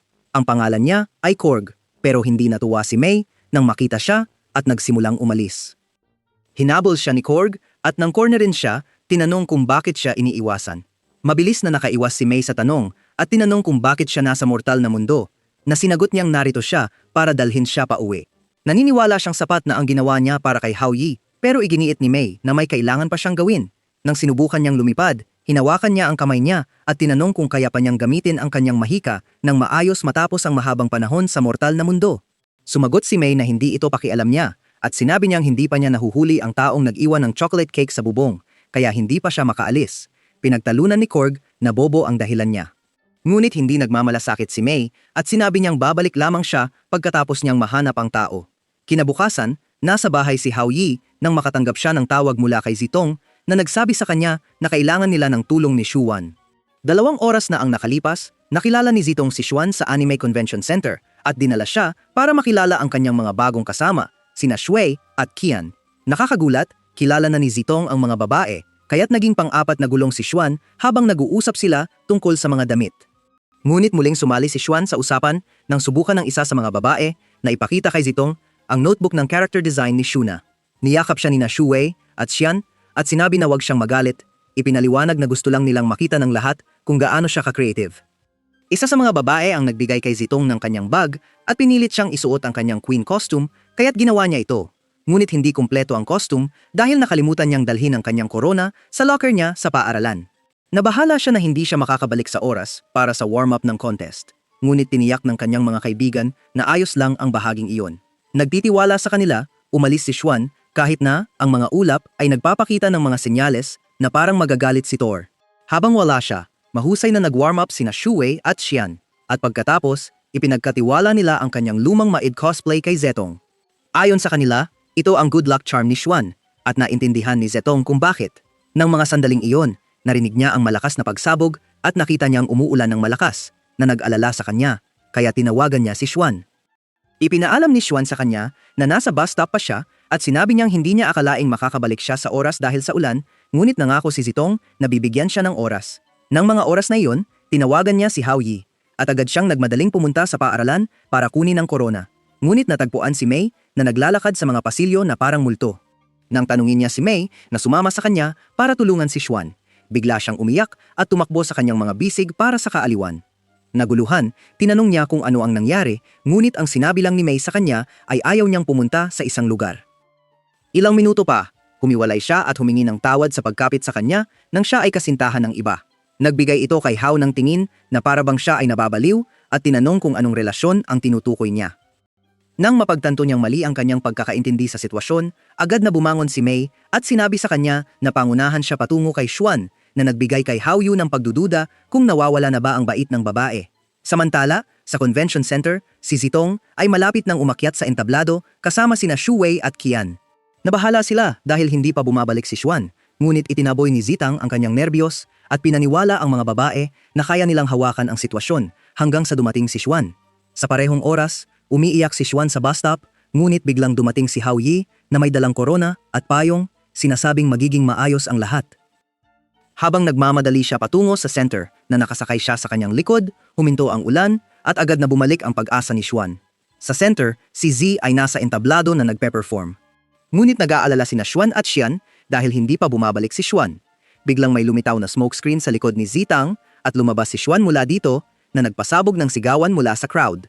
Ngunit nakatuon siya sa atensyon kay Zetong, nagpapasalamat sa kanya sa pagpapanatili ng palabas sa kanyang kawalan. Nang maglaon, pagkatapos ng palabas, muling nagpasalamat si Xuan kay Zetong para sa kanyang tulong at nang subukan ni Zetong na ibalik ang maid costume, tumanggi siyang kunin ito, sinabing mas bagay ito kay Zitong. Hinimok ni Hao Yi si Zitong na tanggapin ang regalo at habang naglalakad sila palayo, sinimulan niyang purihin ang kanyang kakayahan sa pag-arte. Sobrang abala sila sa kanilang pag-uusap na hindi nila napansin na hindi sumunod si Xuan sa kanila hanggang sa naglakad siya sa ibang direksyon. Ilang araw ang lumipas, habang nag-iimpake si Hao Yi para sa camping trip, natagpuan siya ni Zitong. Gusto niyang isulat niya ang pangalan niya para sa grupo, at nang gawin niya ito, nagmadali siyang umalis. Napansin ni Hao Yi na parang kinakabahan siya, at kahit si Mei ay nagsabi na may kakaibang nangyayari. Makalipas ang ilang minuto, nakatagpo si Zitang kay Xuan, at nagplano silang manipulahin ang draw para magkasama sila ni Hao Yi. Ideya ito ni Xuan, at habang pinag-uusapan nila ang plano, hindi nila napansin si Yuan na nakatayo sa likod nila. Nang mag-draw na, nagulat si Xuan nang makita ang dami ng mga nakamarkang papel, pero wala siyang magawa kundi kunin ang lahat. At nang tawagin ng guro ang mga pangalan, nagalit siya nang malaman na si Yuan ang dagdag na miyembro ng grupo nila. Sa araw ng camping trip, pinangunahan ni Xuan ang grupo nila papunta sa campground. Pero galit pa rin siya na sinira ni Yuan ang kanyang mga plano. Kaya inilabas niya ang galit sa walang kaalam-alam na si Hao Yi na nagsisilbing bellboy nila. Pinasalita rin ni Mei ang kanyang trabaho sa pamamagitan ng pag-upo sa mabigat na backpack. Nang magreklamo siya, tinawag siya nitong mahina. Ngunit hindi siya nakinig dahil naramdaman niya ang nakamamatay na aura na ibinubuga ng mga babae. Nang ituro niya kay Mei, binalaan siya nitong good luck at umalis para mag-explore. Halos agad, lumitaw si Suwan sa tabi ni Hao Yi at nagsimulang magreklamo kung gaano siya kabagal. Ipinaliwanag ni Hao Yi na mabigat ang mga bag. At nang marinig ito ni Zitang, humingi siya ng tawad at sinubukan niyang kunin ang kanyang bag. Agad siyang pinigilan ni Xuan at sinabi na tungkulin ng lalaki na buhatin ang mabibigat. Ngunit nagkomento si Yuan na labis na nagalit kay Xuan kaya kinuha niya ang pinakamabigat na bag. Sa kasamaang palad, iyon ang pinakamabigat at nahulog siya sa bigat nito pero matigas ang kanyang ulo na ayaw ibalik ito. Habang nagpapatuloy sila sa kanilang paglalakbay, Nakipag-away si Shuan kay Hao Yi at pinagsalitaan siya nang sinabi niyang low-budget tsundere siya. Kaagad pagkatapos nito, nakarating sila sa campsite. Tiniyak ni Shuan na nagtulungan sina Zitong at Hao Yi sa pagkain, pero nagpunta pa rin si Yuan para guluhin sila. Ipinakita niya ang bento na ginawa niya kay Hao Yi at agad nakalimutan ng bata na siya ay nagluluto at sinabi na kakain siya ng ulam ni Yuan. Nakalungkot ito kay Zitong at tinanong niya kung ano ang gusto niyang gawin sa pagkain na ginawa nila. Sinabi ni Yuan na hindi malusog ang pagkain ni Zitong, na nagpagalit kay Xuan, kaya tinanong niya kung anong pagkain ang kakainin ni Hao Yi. Sumagot ang natatakot na bata na kakain siya ng pareho at iyon ay sapat na upang mapakalma ang bawat babae. Sa susunod na sandali, tumawag si Shu Weili na nagsabing papunta na siya sa kanya. Bago pa man makapag-isip ang kanyang isip, may lumitaw na helicopter at mga mabibigat na bag ang itinapon mula rito. Sumunod si Shu Weili at habang pinipigilan si Hao Yi sa lupa, sinabi niyang hindi niya tatanggapin ang kanyang harem. Alam niyang baliw siya para atakihin sila. Sinubukan niyang kalmahin siya, pero nagreklamo si Shuang na may paborito siya. Nang banggitin niyang si Sitan ay nagtrabaho ng mabuti para sa pagkain, ibinagsak ni Shu Weili ang grill at sinabi na ang kanyang lalaki ay kakain lang ng kanyang nilutong pagkain. Agad na dumoble ang galit ni Xuan, kaya sinabi niyang umalis si Shu Weili dahil walang gustong makasama ang desperadong tao. Naasar, sinimulan ni Shu Weili na habulin siya at aksidenteng sinindihan ang lahat. Agad na sinubukan ni na Hao Yi at Yuan na patayin ang apoy, habang si Zitong ay nagmamadaling kumuha ng tubig. Pero patuloy pa rin si Shu Weili na atakihin si Shuan dahil hindi niya akalaing may mali sa kanyang ginawa. Nakapigil si Hao sa kanya, pero sinabi ng baliw na babae na hindi siya titigil hanggat hindi niya natatanggal ang mga babae. Sa kapalaran, nahila si Zitong sa ilog ng agos at tumalon si Xuan para iligtas siya ng walang pag-aalinlangan. Nakita ito, galit na itinulak ni Hao Yi ang mga kamay ni Shu Weili sa kanya at nagmadaling iligtas ang mga babae. Sinubukan siyang pigilan ni Shu Weili pero lumitaw si Yuan sa tabi niya at nagbigay ng isang malakas na slap. Hindi nakakagulat, sinubukan niyang gumanti. Pero huminto siya nang sabihin ni Yuan na hindi siya patatawarin ni Hao Yi kung may mangyari kay Zitong o Xuan. Nakaluhod siya at sinubukang kumbinsihin ang sarili na hindi kailanman magagalit sa kanya si Hao Yi. Nagkunwari si Yuan na hindi siya naririnig habang sinubukan niyang linlangin ang sarili at kunin ang mapa para magplano ng pinakamagandang ruta para iligtas ang kanyang mga kaibigan. Samantala, tumatakbo si Hao Yi sa tabi ng ilog nang bigla siyang tumawag kay Mei para tulungan ang mga babae. Hindi niya alam, sinubukan na ni Mei at nabigo dahil biglang huminto ang kanyang magic. Sinusubukan ng mga babae na manatiling nakalutang pero masyadong malakas ang agos at humina na sila. Nang sila'y nahila sa ilalim, tumalon si Hao Yi para iligtas sila at ang tatlo ay humawak sa isang bato para sa suporta. Sa kasamaang palad, masyadong malakas pa rin ang agos at habang sila'y nahuhugot, humiling si Hao Yi sa mga babae na humawak sa kanyang mga binti. Dahil sa dagdag na bigat, nawala ang kanyang pantalon at lahat sila ay nahulog sa lupa. Makalipas ang ilang sandali, gabi na, kaya nagmungkahi si Yuan kay Shu Weili na huminto at magpahinga sandali.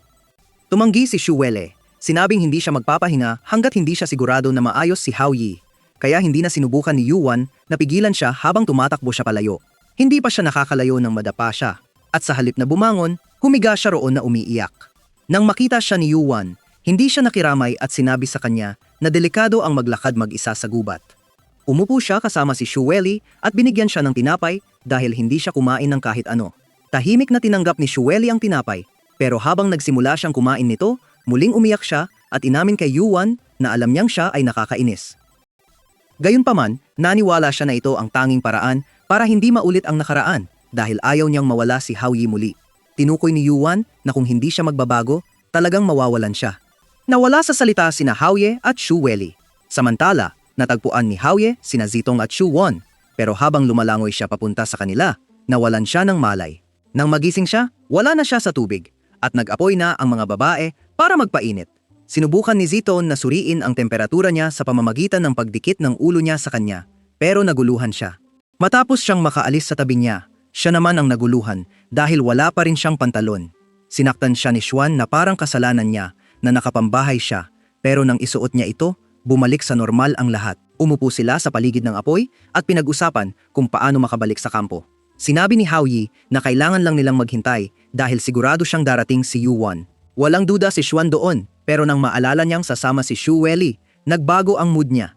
Humingi ng tawad si Hao Yi para kay Shu Weili at sinabi ni Shun na siya ang may kasalanan sa ugali ni Shu Weili. Sa wakas, tumigil na sila sa pag-usap tungkol kay Shu Weili. Nang magsimula silang mangarap sa mga bituin, dumating ang kanilang rescue party. Agad na tumakbo si Shu Wei para yakapin si Hao Yi.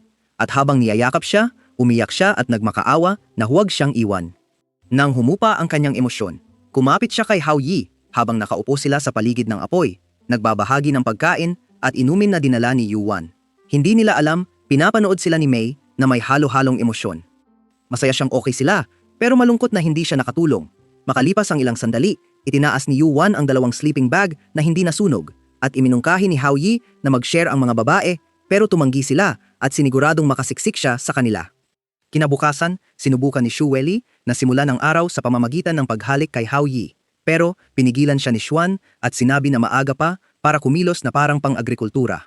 Nagkaroon ng pagtatalo ang 2 babae at habang sinusubukang maging referee ni Ziteng, napansin ni Hao Yi si Yuan na nakaupo sa tabi ng ilog. Nang lumapit siya sa kanya, nakita niyang nagmamapa siya ng kanilang pagbabalik at sinabi niyang kung aalis sila agad, makararating sila sa kampo bago magtanghali. Sa susunod na sandali, narinig nila si Juan na sinasabihan si Shu Wei dahil pinunit niya ang damit ni Zitong, pero hindi man lang ito ininda ng spoiled princess. Inangkin niyang kasalanan ni Shu Wei at sinabi na magiging maayos sana ang lahat kung hindi nila sinubukang agawin si Hou Yi mula sa kanya. Galit na sumagot si Shu Wei na hindi magugustuhan ni Hou Yi ang isang mayabang na brat tulad niya at doon nagpasya si Hou Yi na makialam. Ngunit bago siya makapag-intervene, biglang nawala ng malay si Yuan at doon nila napagtanto na may lagnat siya. Sa kasamaang palad, wala silang gamot para dito, kaya't sinabi ni Hou Yi na dadalhin niya siya pabalik sa kampo. Humiling lang siya kay Xuan na ipunin ang mga gamit nila nang biglang may helicopter na dumating at bumaba ang nanay ni Shu Wei mula dito. Pinuri ng babae ang kanyang anak sa muling pagliko sa kanya, pero sinabi niyang hindi siya aalis nang wala siya. Nang lumaban siya kay Shu Wei, nagulat siya nang sabihin ng babae na sasama siya basta dalhin nila si Yuan sa ospital. Tinanggap ng babae ang alok at bago sila umalis, sinabi niyang nag-ayos siya ng sasakyan para sa kanila. Kinabukasan ng kanilang pagbabalik, sinubukan ni Hou Yi na linisin ang kanyang apartment dahil sinabi ni Zitong na pupunta siya. Pero nang tumunog ang doorbell, si Dong ang nasa labas. Sinubukan ni Hou Yi na paalisin siya, pero pinilit ni Dong na pumasok at umupo na parang siya ang may-ari. Sinabi niya kay Hou Yi na kung hindi niya ipapahayag ang nararamdaman niya kay Shu Wei, siya ang kukuha dito. Hindi sumagot si Hou Yi na nagalit kay Dong, kaya hinawakan siya nito sa kwelyo at sinabi na hindi maganda ang maglaro ng damdamin ng tao. Ngayon, hindi lang siya tungkol kay Shu Wei, kundi pati kay Zetong. Nang sa wakas ay sumagot si Hou Yi, humingi siya ng oras kay Dong para mag-isip at pumayag si Dong. Nang siya'y lumingon para umalis, nagulat siya nang makita si Zetong na nakatayo sa pinto na nakalimutan nilang isara kanina. Humingi siya ng tawad sa pakikinig sa kanilang usapan, pero umalis si Dong nang walang salita. Nagsimula ng linisin ni Hou Yi ang kalat na ginawa nila ni Dong habang umiinom ng tsaa si Zitong. Pero ang kanyang kuryosidad ay nagtulak sa kanya na tanungin ang tungkol sa relasyon ni Dong at Hou Yi kay Shu Wei. Sinabi ni Hou Yi ang kanyang kwento kay Shu Wei at kung paano sila naging magka-partner matapos lumipat si Dong sa kanilang paaralan. Pero hindi nagtagal dahil biglang nagka-boyfriend si Shu Wei at tumigil na sa pakikisama sa kanila. Hindi sang-ayon si Hou Yi sa kanyang pinili, pero dahil mukhang masaya si Shu Wei, nagpasya siyang huwag makialam. Ngunit bumalik ang desisyong iyon sa kanya nang ang boyfriend ni Shu Wei na si Yuzai ay nag-anunsyo ng kanyang engagement sa ibang babae. Ang labis na nasaktan na si Shu Wei ay nagtanong kung nasaan ang mga kamera pero tiniyak niya na hindi siya naglalaro. Pinaniwalaan din niya ang lahat na si Shu Wei ang humahabol at nakakapit sa kanya. Ang kahihiyan ay labis na nagdulot kay Shu Wei na tumigil sa pagpasok sa paaralan at nang bisitahin siya ni Hou Yi, siya ay naging ibang tao na.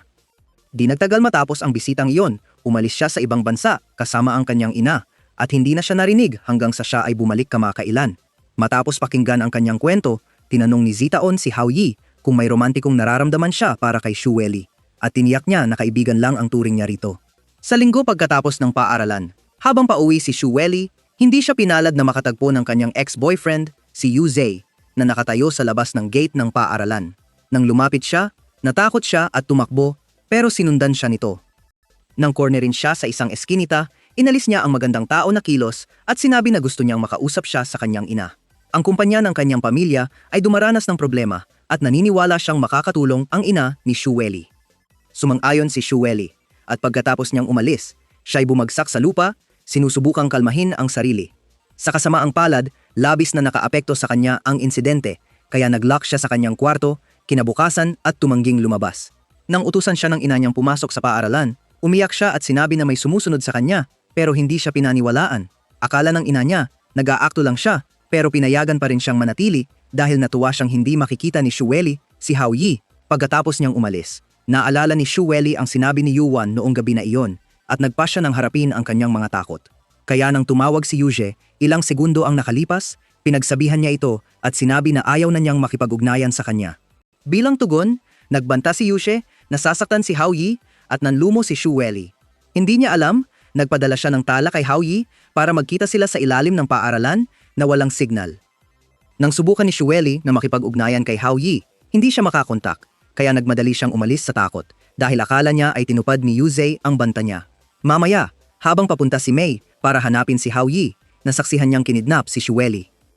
Noong panahong iyon, nakatayo si Hao Yi sa tabi ng vending machine. Inuulit ang usapan nila ni Yuzhe. Sinubukan ng lalaki na magpanggap na mabait, pero nakita ni Hao Yi ang tunay na kulay nito at nangako siyang sisirain ang mga plano nito. Dumating si Mei at niyakap si Hao Yi. Sinabing natuwa siyang okay siya. Nang tanungin siya kung bakit niya sinabi iyon, inihayag niyang kinidnap si Shueli at nag-alala si Hao Yi.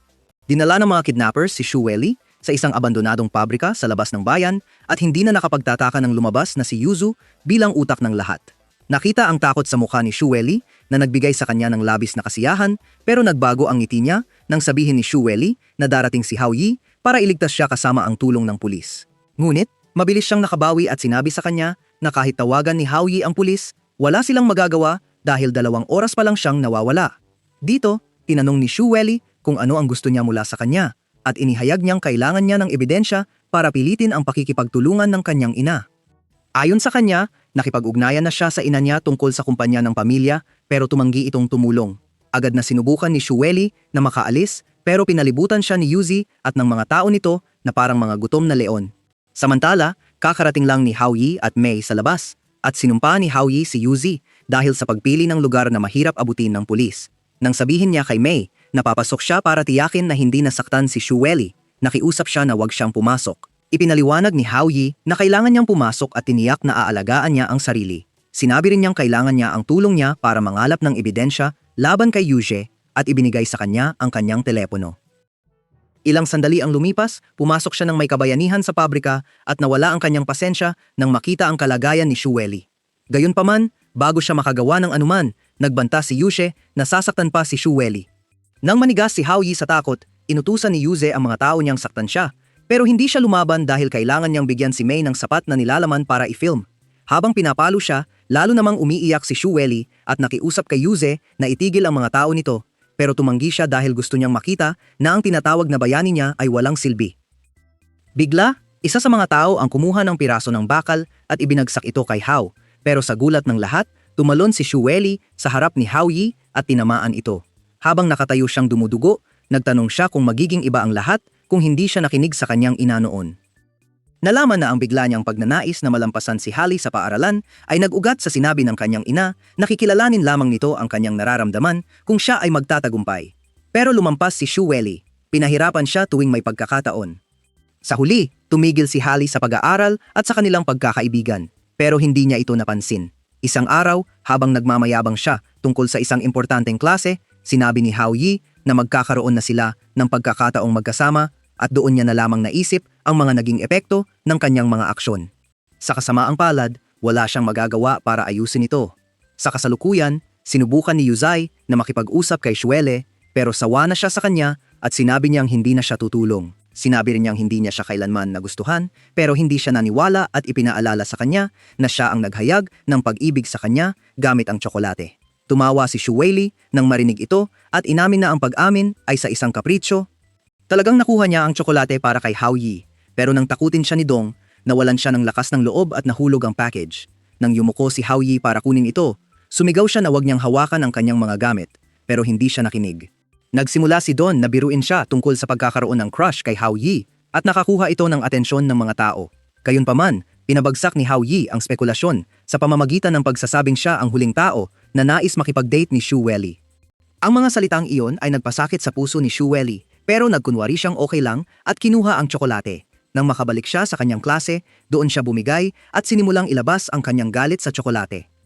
Habang umuyak siya, Narinig niyang pinag-uusapan ng kanyang mga kaklase si Yushe at kung paano siya ang pinakasikat na tao sa paaralan, kaya nagpasya siyang gamitin siya para makalimot kay Hao Yi. Ang pagdinig na siya ay isang backup plan ay nagalit kay Yushe, kaya't inamin niyang tinanggihan niya siya sa publiko ilang taon na ang nakalipas dahil nalaman niyang may nararamdaman siya para kay Hao Yi. Ang kanyang kahihiyan ay naging kanyang aliw at sinabi niyang karapat-dapat siya sa pag-iisa na kasama nito. Sinubukan ni Hao Yi na makipagtalo sa kanya pero pinutol siya ni Shu Willy na sinabing tama si Yusha. Naniniwala siyang kailangan niyang magbayad para sa kanyang mga kasalanan at nang sinabi niyang mahal niya siya, naalala niya ang araw na iyon sa kanyang kwarto pagkatapos ng insidente. Kaya sinabi niyang wala siyang ginawang mali at kung may dapat humingi ng tawad, siya iyon. Siyempre, hindi siya pumayag. At habang niyayakap siya, humingi siya ng tawad sa kanya. Pero sinabi niyang panahon na para lumipat sila mula sa nakaraan. Ang panonood sa kanilang dalawa ay lalo pang nagalit kay Yuze, kaya tinawag niya sila na sinasabing siya pa rin ang may kontrol sa lahat. Bilang tugon, inihayag ni Hao Yi na siya ang talagang may kontrol at tinawag si Mei para i-upload ang footage. Sa loob ng ilang segundo, naipadala ang post sa halos lahat sa lungsod kasama na si Yuje at ang kanyang mga tauhan. Habang sinusubukan nilang alamin kung paano ito nagawa ni Yi, pinabagsak ni Yi ang mga tauhan at pinayuhan si Yuje na sumuko. Sa tamang oras, dumating ang pulis para dalhin si Yuje pero sinubukan pa rin niyang atakihin si Hao Yi gamit ang kutsilyo. Agad na kumilos si Shu Weili bilang panangga ni Hao Yi at habang siya ay nakahiga na may sugat sa kanyang mga bisig, sinabi niyang masaya siyang hindi siya nasaktan. Sa luha, pinagsabihan siya ni Hao Yi na huwag maging pabaya pero hindi ito ininda ni Shu Weili at ngumiti pa bago siya nawalan ng malay. Sa ospital, sinisi ni Hao Yi ang kanyang sarili sa lahat ng pinagdaanan ni Shu Weili. Pero sinabi ni Zitong na huwag siyang mag-isip ng ganoon. Sa kasamaang palad, hindi pumayag si Hao Yi at sa galit, sinabi niyang hindi niya naiintindihan ang pinagdaraanan ni Shu Weili. Nagtaka si Zitang sa kanyang sinabi pero sinabi pa rin niyang hindi magiging masaya si Shu Weili kung maririnig niyang sinisisi niya ang sarili. Dumating ang ina ni Shu Weili at galit na sinampal si Hao Yi. Sinisisi siya sa kalagayan ng kanyang anak. Nang subukan niyang muling saktan siya, pinigilan siya ng kanyang asawa at humiling kay Hao Yi na ipaliwanag ang nangyari. Matapos gawin iyon ni Hao Yi, humingi siya ng tawad dahil sa pagkabigo na protektahan si Shuele, ngunit hindi pumayag ang lalaki. Sinabi niyang kung mas inalagaan nila ang kanilang anak, hindi sana umabot sa ganitong sitwasyon. Biglang tumakbo si Ziteng at sinabi sa kanila na nagising na si Shu Weili. Nang pumunta sila upang makita siya, hindi niya maalala kung sino si Hao Yi. Kaya't nagmadali ang kanyang ama upang hanapin ang doktor. Sinundan siya ng kanyang ina, iniwan si Hao Yi na nag-iisa kasama si Shu Weili. Kaya't isinara ni Zitong ang pinto upang bigyan sila ng kaunting privacy. Umupo si Hao Yi sa tabi ni Shu Weili sa kama at muling ipinakilala ang sarili. Sinabi niya sa kanya na magkasama silang lumaki, ngunit dahil siya'y isang bobo, nasaktan niya siya. Matapos ilabas ang kanyang saloobin, humingi siya ng tawad at nangako na poprotektahan siya magpakailanman. Nagbigay ng inspirasyon ang kanyang mga salita kay Shu Weili at nang yakapin siya nito, napagtanto niyang nagkukunwari lamang siyang hindi siya kilala. Dumating ang mga babae sa sandaling iyon at kahit sinaway si Shu Weili, sinubukan pa rin niyang halikan si Hao Yi. Habang siya'y lumalaban sa kanya, may isang babae na dumating sa pinto at sinabi kay Hao Yi na naging hari na siya ng harem. Nang pumasok siya, napagtanto ni Hao Yi kung sino siya, ngunit bago siya makapag-react, tumalon siya sa kanya at tinawag siyang mahal. Ang salitang iyon ay nagpasiklab ng selos sa babae, kaya't mabilis na ipinaliwanag ni Hao Yi na si Shido ay kanyang pinsan. Hindi natuwa si Shido na nahayag ang kanyang panlilinlang, ngunit sinabi pa rin niya sa mga babae na si Hao Yi ay kanya lamang. Tumitig ang mga ito sa kanya. At nang tumakbo siya kay Hao Yi para sa proteksyon, lalo lamang silang nagalit. Pinalala pa ni Shido ang sitwasyon sa kanyang mga komento, kaya't nagpaalam si Hao Yi sa mga babae at dinala si Shido. Sa kanyang bahay, sinabi ni Hao Yi kay Shido na tingnan ang kanyang aparador para sa isusuot at pinili ng babae ang nightgown na tinulungan siyang bilhin ni Zitong. Gayunpaman, wala siyang tamang sukat para dito, kaya't sinampal siya ni Hao Yi sa ulo. Habang nagsisimula siyang maghanap ng ibang maibigay sa kanya, tumalon si Shitu sa kanyang likod at tumangging bumitaw hanggang sa pumayag siyang magkwento ng bedtime story. Kinabukasan, si Zitong, Suan at Yuan ay nakatayo sa labas ng klase ni Hao Yi at pinapanood siya na parang mga stalker. Napansin nilang pagod na pagod siya at nang simulan nilang pag-usapan kung bakit, dumating si Shido na nagsabing nagbabad sila hanggang madaling araw sa mga plot stuff. Halos agad, pumasok si Xuan sa klase at inatake si Hao Yi. Tinawag siyang nakakadiring baboy. Sinubukan niyang ipagtanggol ang sarili, ngunit hindi interesado si Xuan. At dahil ang kanyang akusasyon ay nakatawag ng atensyon, hinila niya ang kamay niya at tumakbo. Sinubukan niyang ipaliwanag muli Pero sumisigaw si Shuan sa kanyang mukha hanggang dumating sina Yuan at Zeitan at pinagsabihan siyang huminahon. Sinabi ni Hao Yi na walang silbi dahil hindi sila maniniwala na totoo ang sinasabi niya. Dumating si Shido at sinimulang ipagtanggol siya, idinagdag pang hindi siya titigil sa pagmamahal sa kanya. Ang pahayag na iyon ay nagpasimula kay Shuan na magreklamo muli. Ngunit sinabi ni Hao Yi na huwag makialam siya at umalis na kasama si Shido. Tulad ng inaasahan, lalo pang nagalit si Shuan, kaya tinawag niya siya ng kung ano-anong pangalan. Tinutukan ni Yuan na tiyak na may dahilan si Hao Yi, pero sinabi ni Shuan na mali ang mga dahilan niya at kailangan nilang ibalik siya sa tamang landas.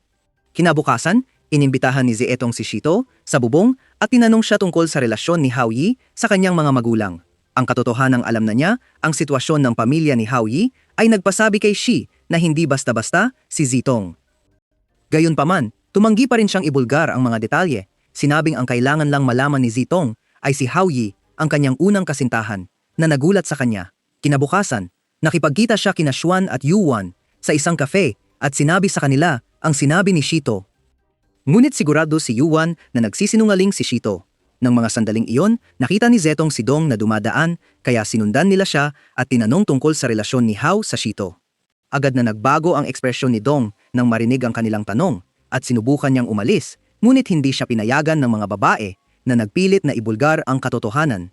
Wala nang ibang pagpipilian, inamin ni Dong na minsang may relasyon si Hao kay Shido, ngunit sinabi niyang may higit pang kwento na hindi niya masabi. Matapos umalis si Dong, nagsimula ang mga babae na makaramdam na parang may nagawa silang mali.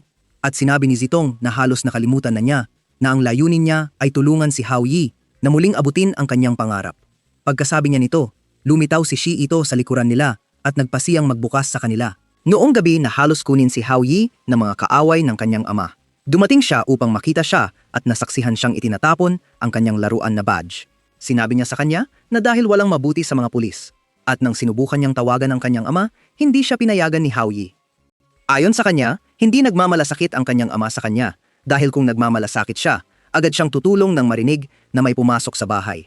Upang pasayahin siya, sinabi niyang tatanggapin niya ang kanyang hiling na maging kasintahan. Ang bahaging ito ng kwento ay nagpasiklab kay Shuan dahil tumanggi siyang maniwala na kailanman ay humiling si Hao Yi sa kanyang pinsan na makipag-date sa kanya. Itinuro ni Zitong na maaaring ginawa niya ito dahil sa kalungkutan at tinanong kung ano ang ginagawa ni Dong noon. Ipinaliwanag ni Shido na hindi kaibigan si Dong ni Hao Yi at nang hilingin niyang maging kaibigan, tumanggi ang bata.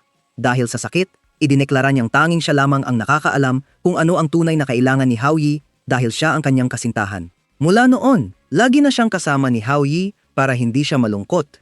Isang araw pagkatapos ng klase, dapat ay maglilinis sila ni Dong, pero iniwan siya ni Dong na mag-isa. Nang dumating ang guro, sinabi ni Hao Yi na nagawa na ni Dong ang bahagi niya. Salamat kay Shido, narinig ito ni Dong, kaya't nang umalis ang guro, tumulong siya kay Hao Yi. Nagpasalamat siya sa pagtulong sa kanya at sinabi na dumating na ang girlfriend ni Hao Yi. Nagulat si Hao Yi at mabilis na ipinaliwanag na si Shido ang kanyang pinsan at ginampanan lang ang girlfriend niya sa isang palabas. Narinig ni Shido ang sinabi niya pero hindi pumasok sa silid-aralan dahil nag-uusap na ang mga lalaki tungkol sa mga video game. Kaagad pagkatapos ng insidenteng iyon, umalis si Shido para mag-aral sa ibang bansa at bumalik lang tuwing bakasyon. Aminado siyang masaya siyang makita si Hao Yi na napapaligiran ng mga kaibigan pero natatakot siyang maabuso siya. Ang mga salita niya ay nagpaalam kay Zitong na sinusubok lang niya ang kanilang katapatan kay Hao Yi at hindi niya ito itinanggi. Nang gabing iyon, nagmadali si Zitong sa bahay ni Hao Yi para ipaalam na babalik na si Shitu sa States. Sa biyahe papuntang paliparan, sinabi ni Hao Yi na nahihiya siya na palaging nag-aalaga sa kanya si Shido. Kahit na mas matanda siya, sinubukan niyang tawagan siya pero naka-off ang telepono niya dahil nakasakay na siya sa eroplano. Nakita ang lungkot niya, sinabi ni Zitong na baka makahabol pa sila, kaya't inutusan ni Hao Yi ang driver na dumaan sa ibang ruta. Ito ay isang restricted area, pero dumaan ang driver sa barricade dahil sa pagpilit ni Zitong. At nang sinubukan ng gwardiya na i-report ang pagpasok, ginamit ni Mei ang kanyang magic para guluhin ang radio signal niya. Gumamit din sina Shu Weli at ang iba pa ng kanilang sasakyan para harangan ang patrol car. Kaya't sinabi ni Mei kay Hao Yi na ilabas ang kanyang ulo sa sunroof. Ginamit niya ang kanyang magic para makuha ang atensyon ni Shido at palakasin ang boses ni Hao Yi para marinig siya. Naging emosyonal si Shido nang makita si Hao Yi pero nangako siyang magiging maayos siya at humiling na wag na siyang mag-alala. Kahit na umalis na ang eroplano, tinawag pa rin ni Hao Yi si Shido, nagpapasalamat sa lahat ng ginawa niya para sa kanya. Nang dumating sina Shu Weli at ang iba pa, sinabi ni Shu An na ngumiti siya dahil kasama pa rin niya sila. Pero si Shu Weli ay nagpatuloy at kinuha ang isa pang halik kay Hao Yi na ikinainis ni Shu An. Yan na muna sa ngayon, pero ano sa tingin mo sa hindi tugmang harem ni Hao Yi? At sa tingin mo ba ay naresolba na niya ang lahat ng issue sa Love Chocolate? Kung umabot ka na dito, i-comment ang pangalan ng paborito mong babae. Huwag kalimutang tingnan ang susunod na video.